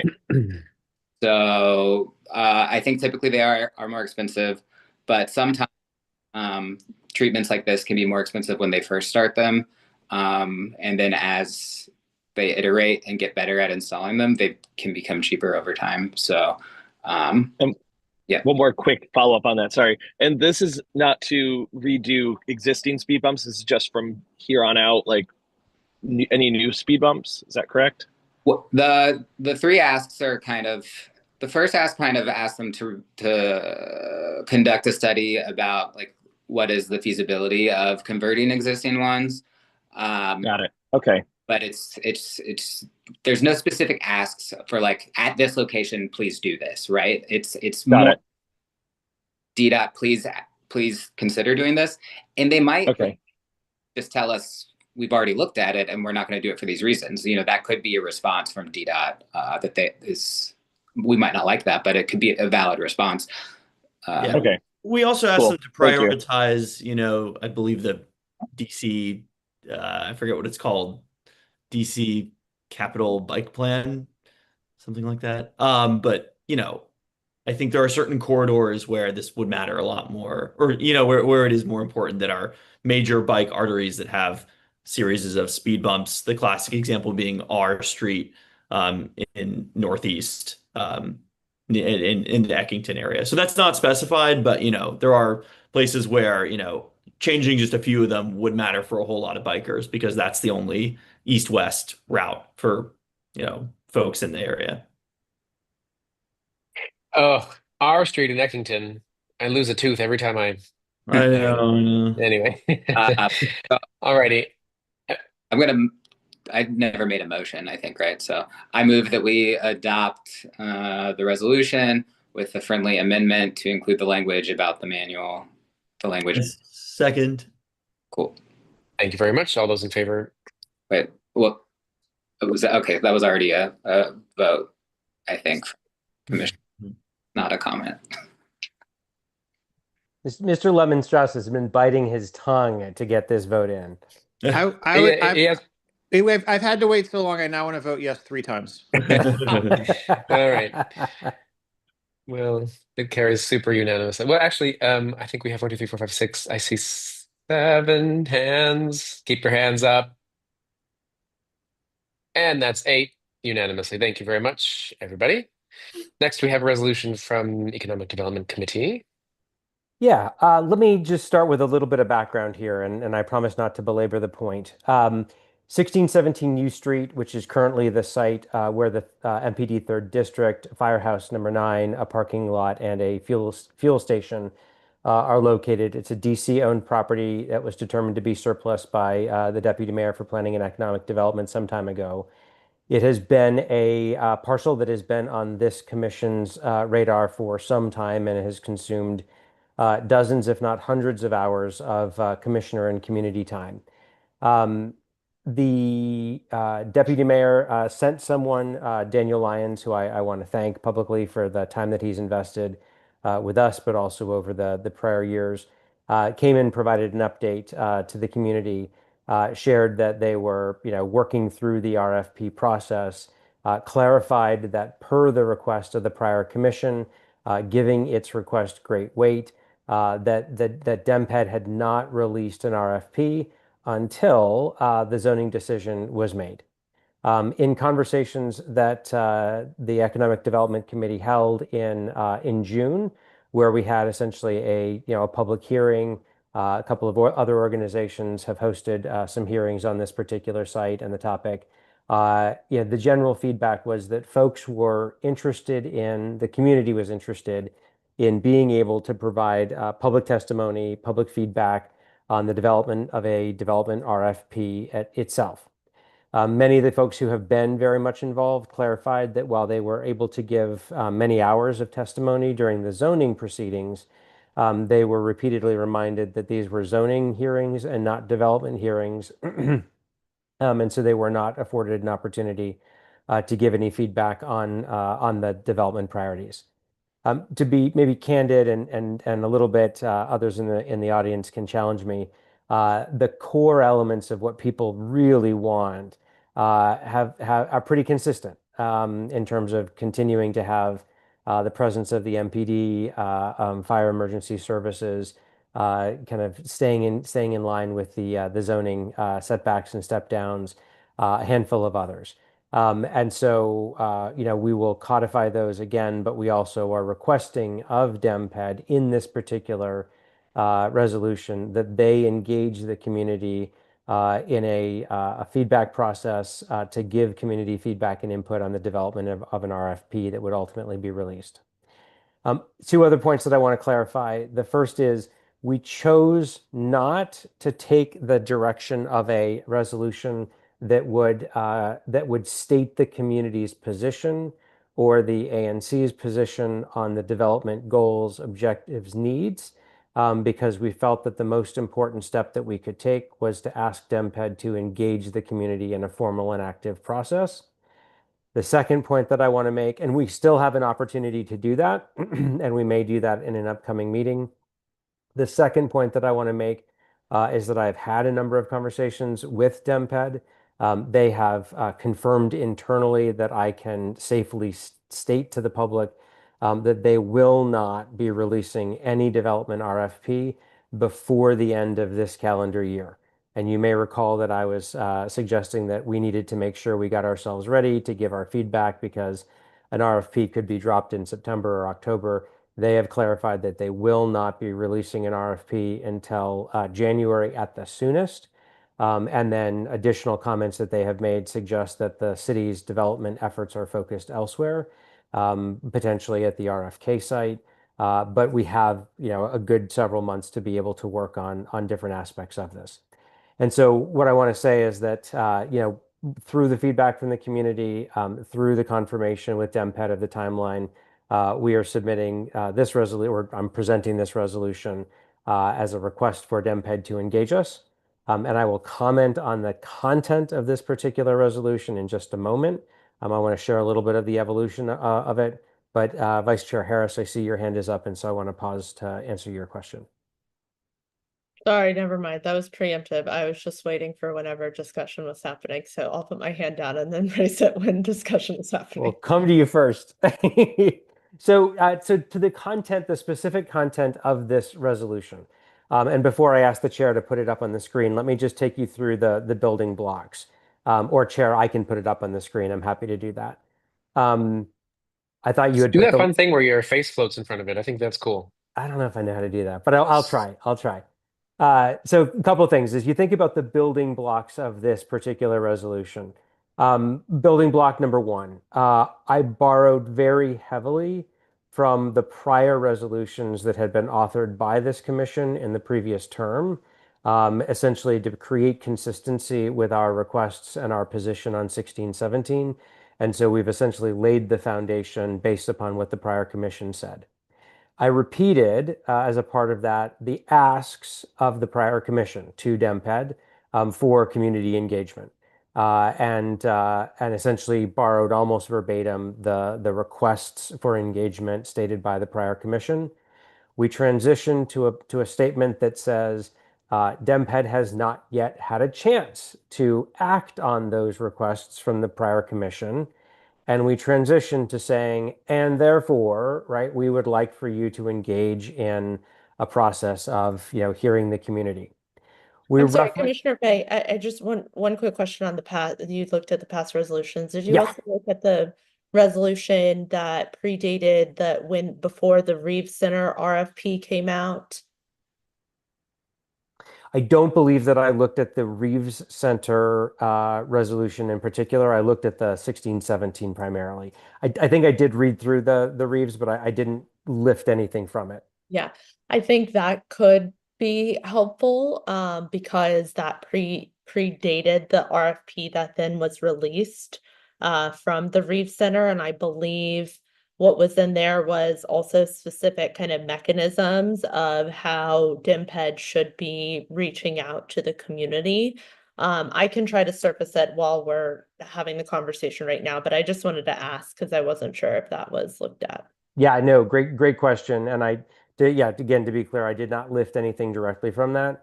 What we chose to do, Vice Chair Harris, was to reference what's called the Our RFP process as the framework for engagement. Our RFP is it's available on DemPed's website. It outlines a very kind of specific set of parameters and process elements for DemPed to be able to go out and to engage the community. The Our RFP process has been used in seven other different cases where there was a disposition of public land. And I think the feedback ranges on whether it has been successful or not successful, but it has resulted in robust engagement with the community. DemPed did clarify that they were no longer using the Our RFP process, despite the fact that it features prominently on their website. And so we caveat a little bit our request in saying that if they are no longer following the Our RFP process, we ask them to follow a process that includes all of the major elements of the Our RFP process so that we're essentially covering our bases. So essentially, the focus of this resolution is primarily to ask DemPed to follow a proven practice of engaging the community to solicit feedback on development-related items as they finalize the RFP that would be released for the property. The final piece that I'll share, and then I want to turn it to any questions or comments, and I'm also happy to pull the resolution up, is that through the discussion with the committee and with the community, it was highlighted that there had not been a formal opportunity for discussion on racial equity as it related to the broader U Street and specifically related to the use and repurposing of public lands. And so there was a vibrant and robust discussion around missed opportunities in the past to better engage kind of a broad swath of U Street residents, including historically or African-American residents who had been in the neighborhood for a very long time. And you'll see a fair number of whereas clauses that are specifically related to addressing and to highlighting those racial equity priorities in this particular process. So those are the building blocks. Let me see if I can pull the document up here very quickly. I have it sitting in the background. I just need to bring it up. Share. Can folks see my screen? Okay, a member of the community reached out to clarify earlier that there was a typo here with the address. I added an extra one, but I have now corrected that in this form. And so let me maybe just quickly take you through the elements. These first pieces here come from the prior resolutions passed by the prior commission.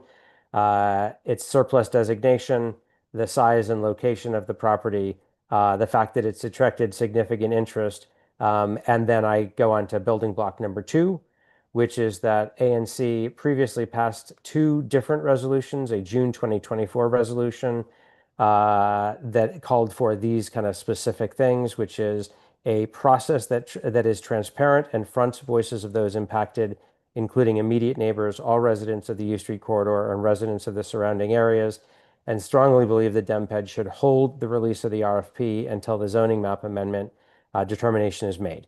This is one of the things that DemPed regularly cites as them giving us great weight in holding on the release of the RFP until the zoning map amendment was finalized.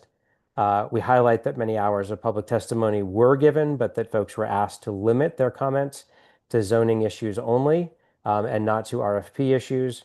We cite the second resolution passed by the ANC in December of 2023, asking that, that prior to any public announcement on the disposition of the site, the following issues should be discussed and integrated into the request for proposal, including continuing public service by MPD and FEMS, creation of affordable housing, the development of public library, development of local retail, and use of the setbacks to ensure community fit. We state that there hasn't been any process yet that's been created by DEMPED to achieve these objectives. We introduced the mayor's hour RFP process, which we state has been used in many different areas related to the disposition of public lands. And we state, right, that it has been used successfully in these different cases. We then talk a bit more about the racial equity components here, where we say that we think that the hour RFP process would allow for broad engagement of all different residents in the community. And we talk about a number of different kind of broader objectives that folks wanted to make sure were highlighted to DEMPED as it related to the history of the community, the neighborhood, and the prioritization of affordable housing and the stability of residential areas and accessibility to current residents as we go forward. We state, give me one second. Our request then in terms of the now therefores, we wish to use our great weight to request DEMPED to use the our RFP process for this particular site, that if this our RFP is no longer in use, that the principles of the process be incorporated into the community engagement process. And we further highlight, as I scroll too far, that we have no interest in slowing down the RFP development process, and that we request DEMPED to launch this community engagement process as soon as feasible so that we are able to provide this feedback and allow DEMPED to get on with their work. So I've spent more time on this than I wanted to, but it was a fairly deep discussion. I wanted to make sure that I unpacked it for the commissioners. And Vice Chair Harris, back to you. Thank you so much for working on this, and thank you to the Economic Development Committee members. I think what could be really valuable here, and maybe this punts it back to economic development. I know this is in front of us, but it can also go back to economic development because I don't know if this is super pressing. Please correct me if I'm wrong. But I think we have asked for community engagement, I think countless times, and I think it's very beneficial for us and to hear from the community what that looks like what does community engagement look like whatever meetings, what does it look like via emails? I know for the Reeves Center there was a district-wide survey that was sent out. Is there something that should be done for 16, 17 as well? So I think that we should define that out. Because we can say community engagement all we want, but it's in our best interest to define that out. I think some of the whereas clauses seem very a little redundant, and I feel like they could dilute the importance of racial equity. So I think maybe there might be some that we should, I guess, almost, I don't want to say eliminate, but include in one whereas line versus 5. I will also say this seems very, very subjective. And I will say I took a little offense to the newcomer. What was that word? It says attracting rather than attracting higher income residents. I think that's not exactly fair. But that's my own subjective. I don't know. I think some of this is very, very subjective versus, taking the more neutral stance that the ANC does take, and to make sure that we are the vessel of elevating and specifying community engagement. And I think DIMPED could really use our help if we specify this is how we define community engagement. And this is how we think it should be more equitable. These are the ways, if there's barriers to entry for different residents, this is how we think it can be easier, whether it's in person, whether it's flyers, whether it's tabling at events, like we should spell that out and we should seek that feedback from the community. I think I do push back a little bit on residents felt like it was a barrier. I think of commenting in the zoning process, as I was on every single hearing and there for hours upon hours. I understand that critique. However, like it was the zoning process and that was repeated. It wasn't we don't want to hear from you. This is the zoning process. We want to hear from you at this stage. And I think the barrier was, and maybe this can be included in the resolution, we need to understand exactly what the steps are, and the community needs to know what the steps are. Because it seems like there's some murkiness, and because we have some time now, because they're not releasing the RFP, it should give them time to do that.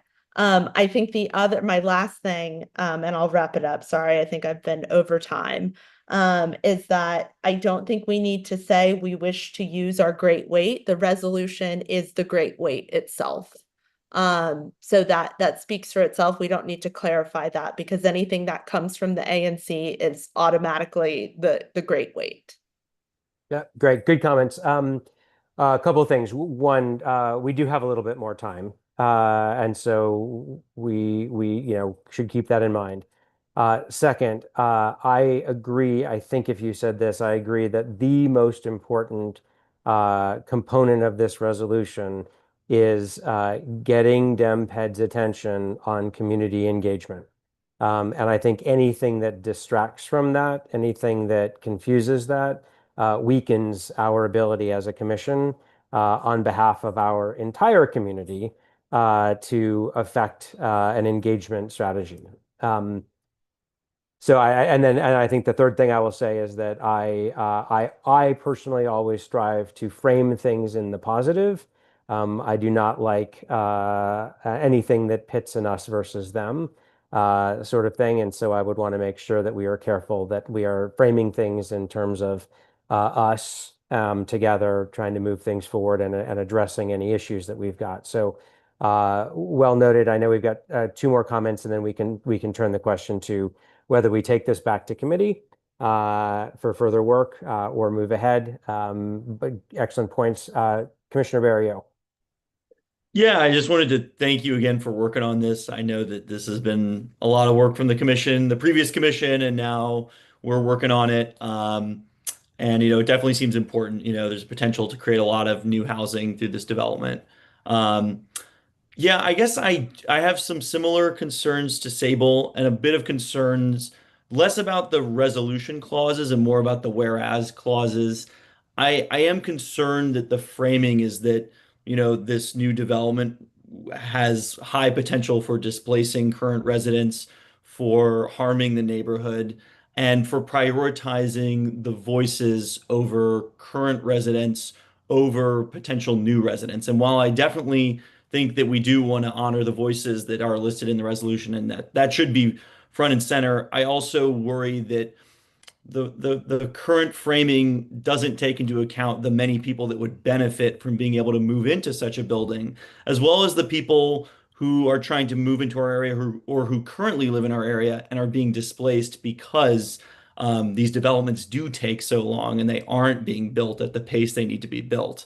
So I guess I am worried because there's evidence that shows that new developments such as this actually reduce displacement in areas because they generate more housing. And I'm a little bit worried that the framing that we have here, it makes this new development seem more like a harmful threat to the community, like a freeway or something, and less like a positive benefit of building a lot of new housing on land that's currently underutilized or that's used for city services that we're going to move elsewhere. So I think that there's a lot of good stuff in here, but I guess I would personally advocate for maybe bringing it back to the committee to change some of the whereas clauses to focus on what we really want to get out of the community engagement and to emphasize that we really do want to support this development and make this happen because we are just in such a dire housing shortage right now in the district.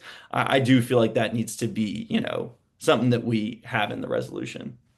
Okay, Well great. said. Great. Stephen, sorry, Commissioner Hanrahan. Hello. Where does this development stand in the process right now? Like, where is it? And is this resolution, is it with DEMPED? And then so this resolution is directed towards DEMPED? Yeah. So, where does it?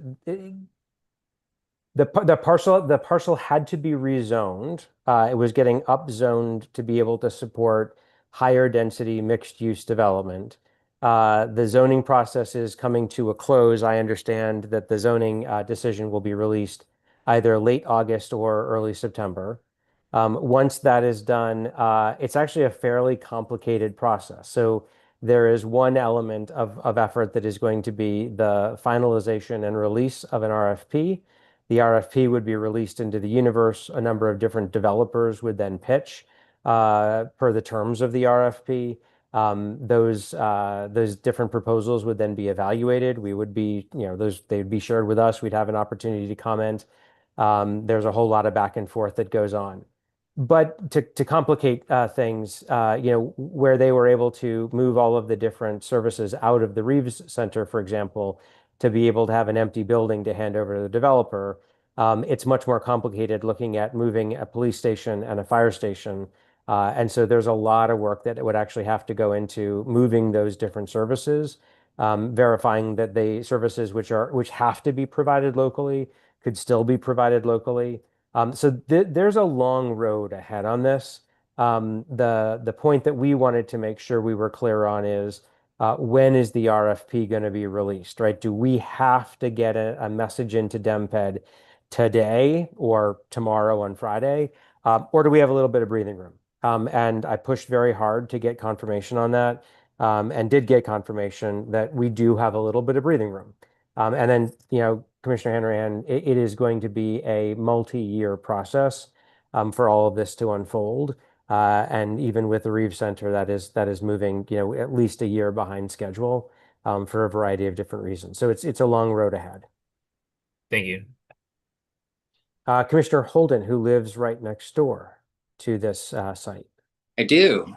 Yeah, based off the discussion, I'm wondering if a stronger resolution would drop some of the whereas clauses, and maybe be to go with Vice Chair Harris's suggestion to be like much more specific on what the engagement means. I think the first resolved clause about including people, the immediate neighbors, those impacted, broader area is nice, but it doesn't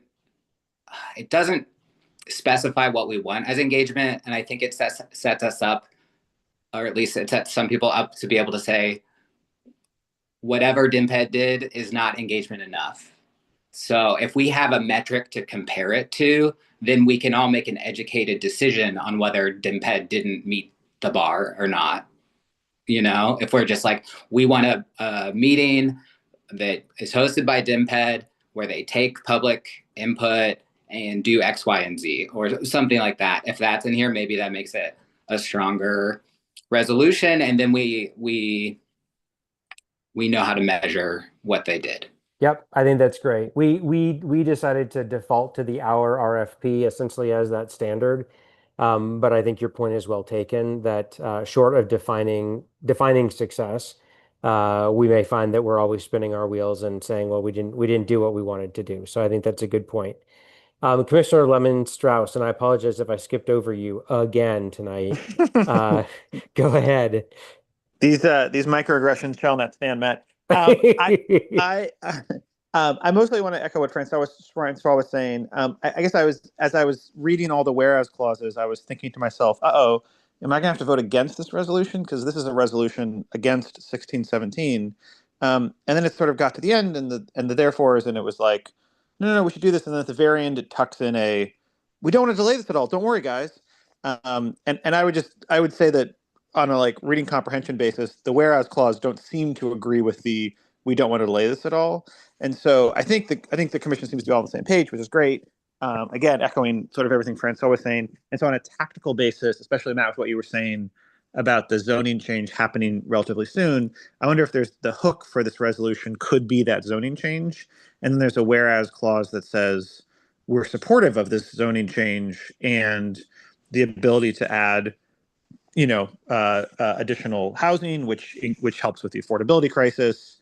We also, of course, all the community engagement I'm very supportive of, but I think there's a pretty clear, I think to probably anyone who reads this, sort of tone to the whereas clauses that feels against this development. Whereas I don't speak for anyone else, but for me, I'm in favor of this development and the ability for it to, add much needed housing, add needed services, increase the diversity of our community.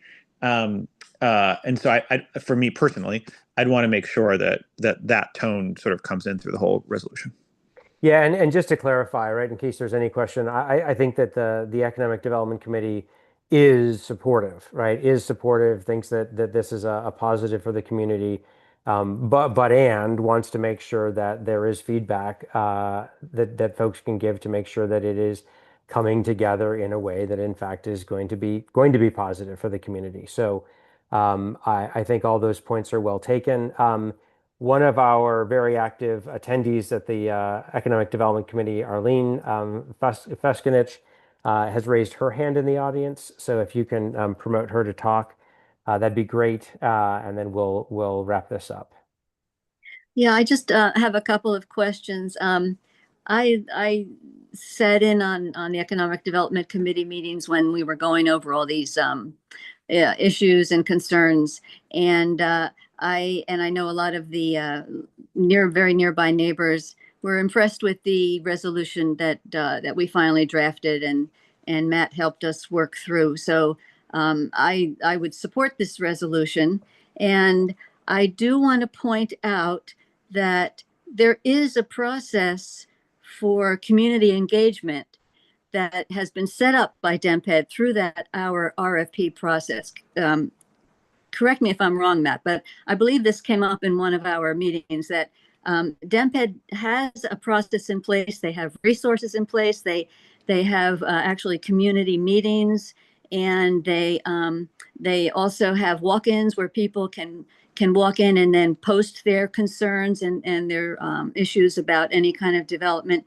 So it's not like the community has to reinvent the wheel on what community involvement means. There is a process in place, and I think we can follow that. I don't think going back to the community and asking us, oh, what do you mean about community involvement? Let's take what's already in place, and I think it has worked in the past in our RFP process. That's one thing.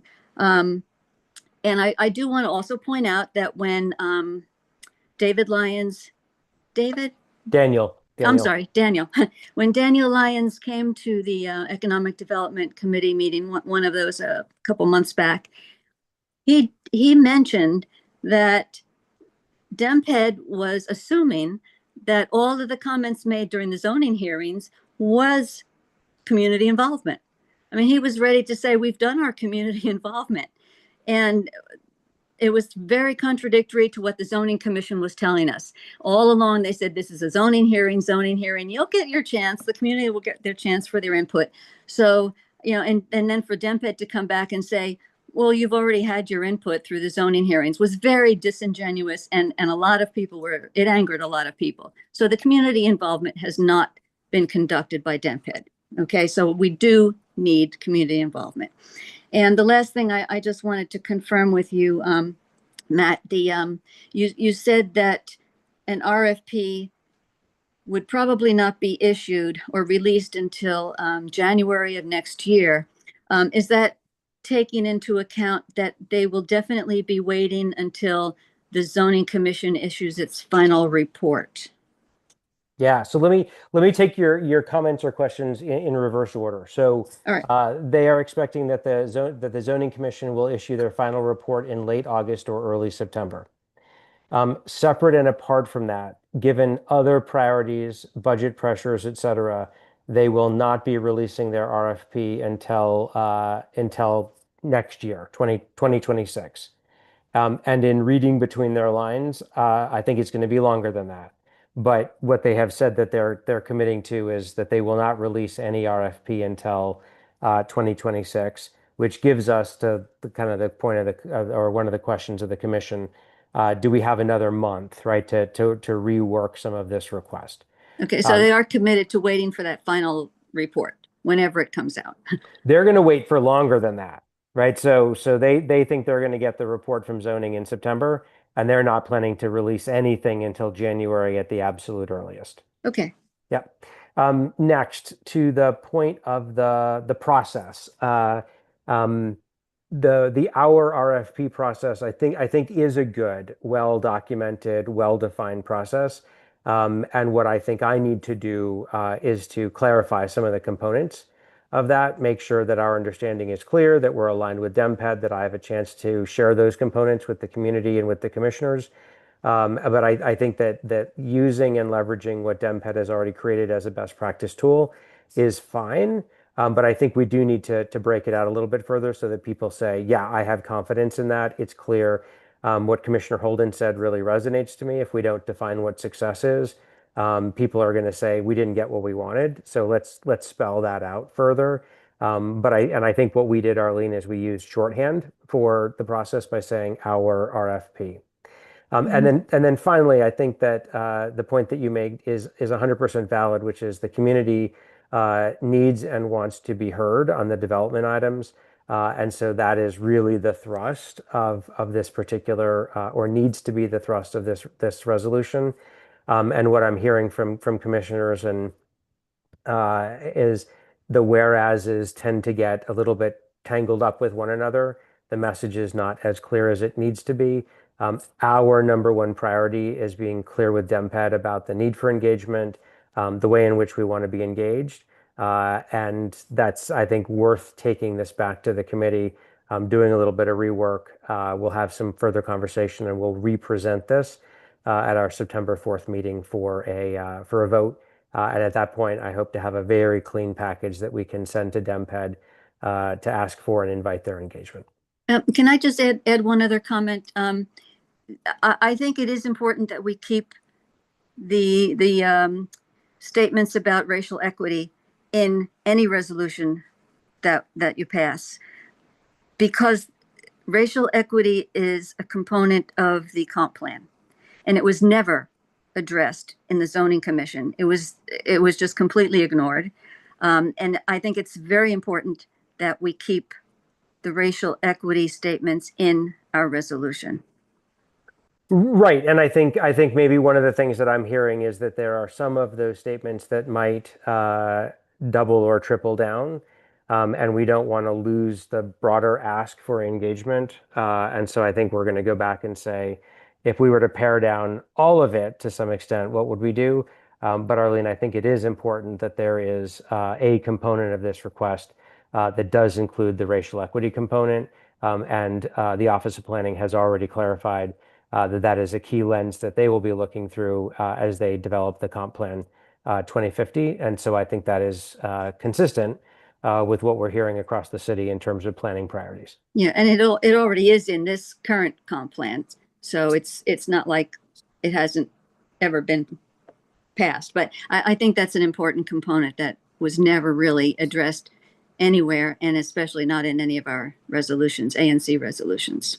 Commissioner Fay, you have a question in the Q&A, but I'm going to let you just see it and take it and respond by email. I think it's a bit too theoretical for us to to dive into right now. It's 10 p.m. I'm very cognizant of that. Yep. I think I take a bit of a different view, I think, to some other commissioners on some of these points. But again, it's 10 p.m. So I think I'm just going to consider this a motion to refer the resolution back to the committee. Yes. Is there a second to that motion? Okay, motion's been seconded. Second. Thank you. All those in favor of referring the resolution back to committee, please raise your hands.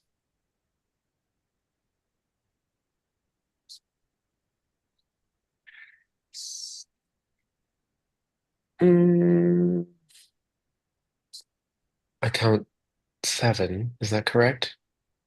Are we missing somebody? I'm sorry. All right, 7 in favor. All those opposed? I think that's because of you, No. Chair, because you're not included. Oh, I'm sorry, we're not 9. It is Yeah. far too late. Yeah. But I was intending to vote against the motion to refer. 8-1, the motion passes. The resolution has been referred back to Committee on Economic Development. Thank you very much for a robust discussion. Thank you, neighbors, for sticking out this long to speak on this. We have 2 final items on the agenda, both of which are very quick. Let's see to that, please. Commissioner Holden. Oh, I could talk about disabled residential parking spots all day, though. Make it tomorrow. We got a notice of intent, 25179 TPA, installation of reserved residential parking space for a disabled resident at 2021 Vermont Avenue Northwest. This is kind of a standard process that residents who have disabled plates or permits on their driver's license, on their vehicle, and are at a qualifying resident, can apply for on-street parking. So this was applied to DDOT. They approved the request, and because it's a change to the parking on the street, the RPP parking, to have this be disabled parking only, it was issued as an NOI. The committee approved it unanimously to do a letter of support. No real controversy here. I think it's just always good to comment on a NOI if possible. So that's it. Okay, appreciate it. Any questions? Patrick Nelson has a hand up if we can promote him, please. Go ahead. Matthew, just a point for a correction on your letter. You have TPA in one part and TPS in another. Thank you. I authorized the secretary to fix my typos. Second thing, excuse me. I can authorize that, but the second thing I wanted to say was that I'm really glad that you guys are putting this letter of support together and push, and I'm hoping that you guys support it. I actually have been working with the resident to achieve this permit. This has been a years-long process to get pushed through. I've actually had to lobby the council person and push her as hard as I could to get it through. And I was tickled pink when Miss Clark called me the other day to say, thank you, thank you, thank you. I finally got it through. Now I just need to get my sign. And so I just want to commend you guys for taking this up and hope that you are in support of giving her sign. Great. Thank you. Wonderful. I'm considering a motion to adopt the letter having been made with leave for editorial corrections and seconded. Any further points? All those in favor of approving the letter, please raise your hands.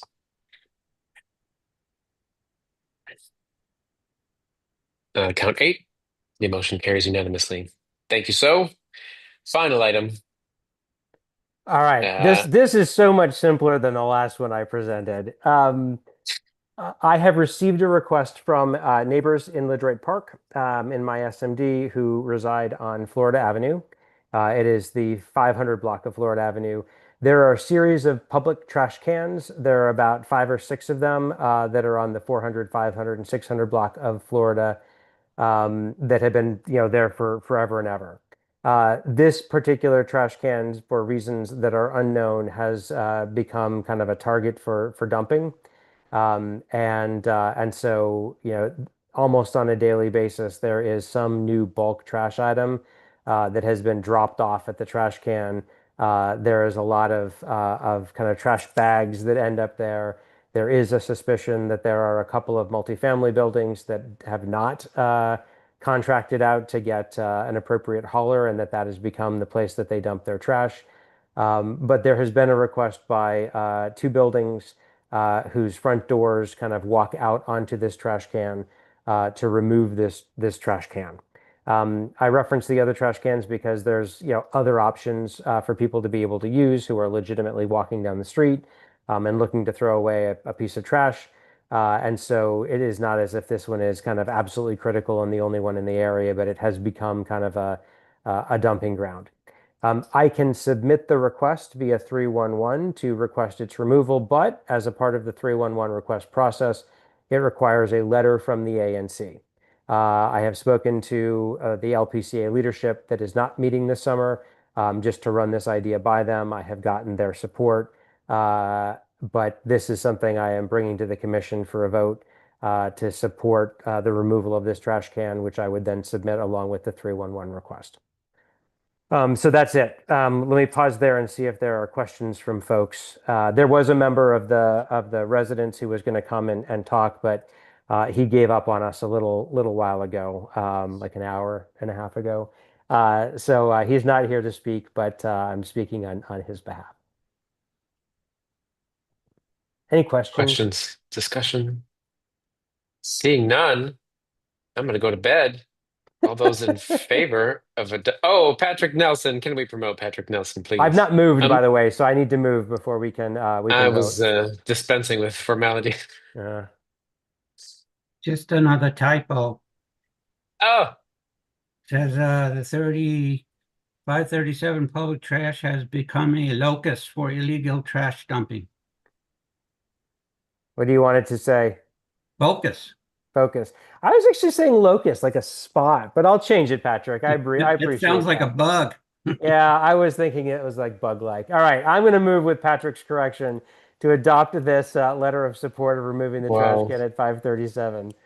I thought we were going to refer it back to committee in order to stop it. Discuss locus versus focus. Stop it! I will fix Grab it. the thesaurus. All right, make your motion. To come through my committee. I move to pass this letter of support for the removal of the trash Beautiful. can at 537. Do I have a second? Is there a second? You know what? I'm going to take 10 seconds of everyone's time. Sycamore's giving a silent get second. A trash can posted on Chapin Street Northwest, but you guys have so many, they're falling out of your ears. All right, whatever. All those in favor of the letter, please raise your hands. I count 8, passes unanimously. Thank you very much. That concludes the business for the day, unless there's anything burning out there. Any final notes, final motions? Francois, don't tell me that hand is up on purpose. Okay. It's not. Thank you. Is there a motion to adjourn? I move to adjourn. Wonderful. Without objection, meeting is adjourned. Good night. Thanks, y'all.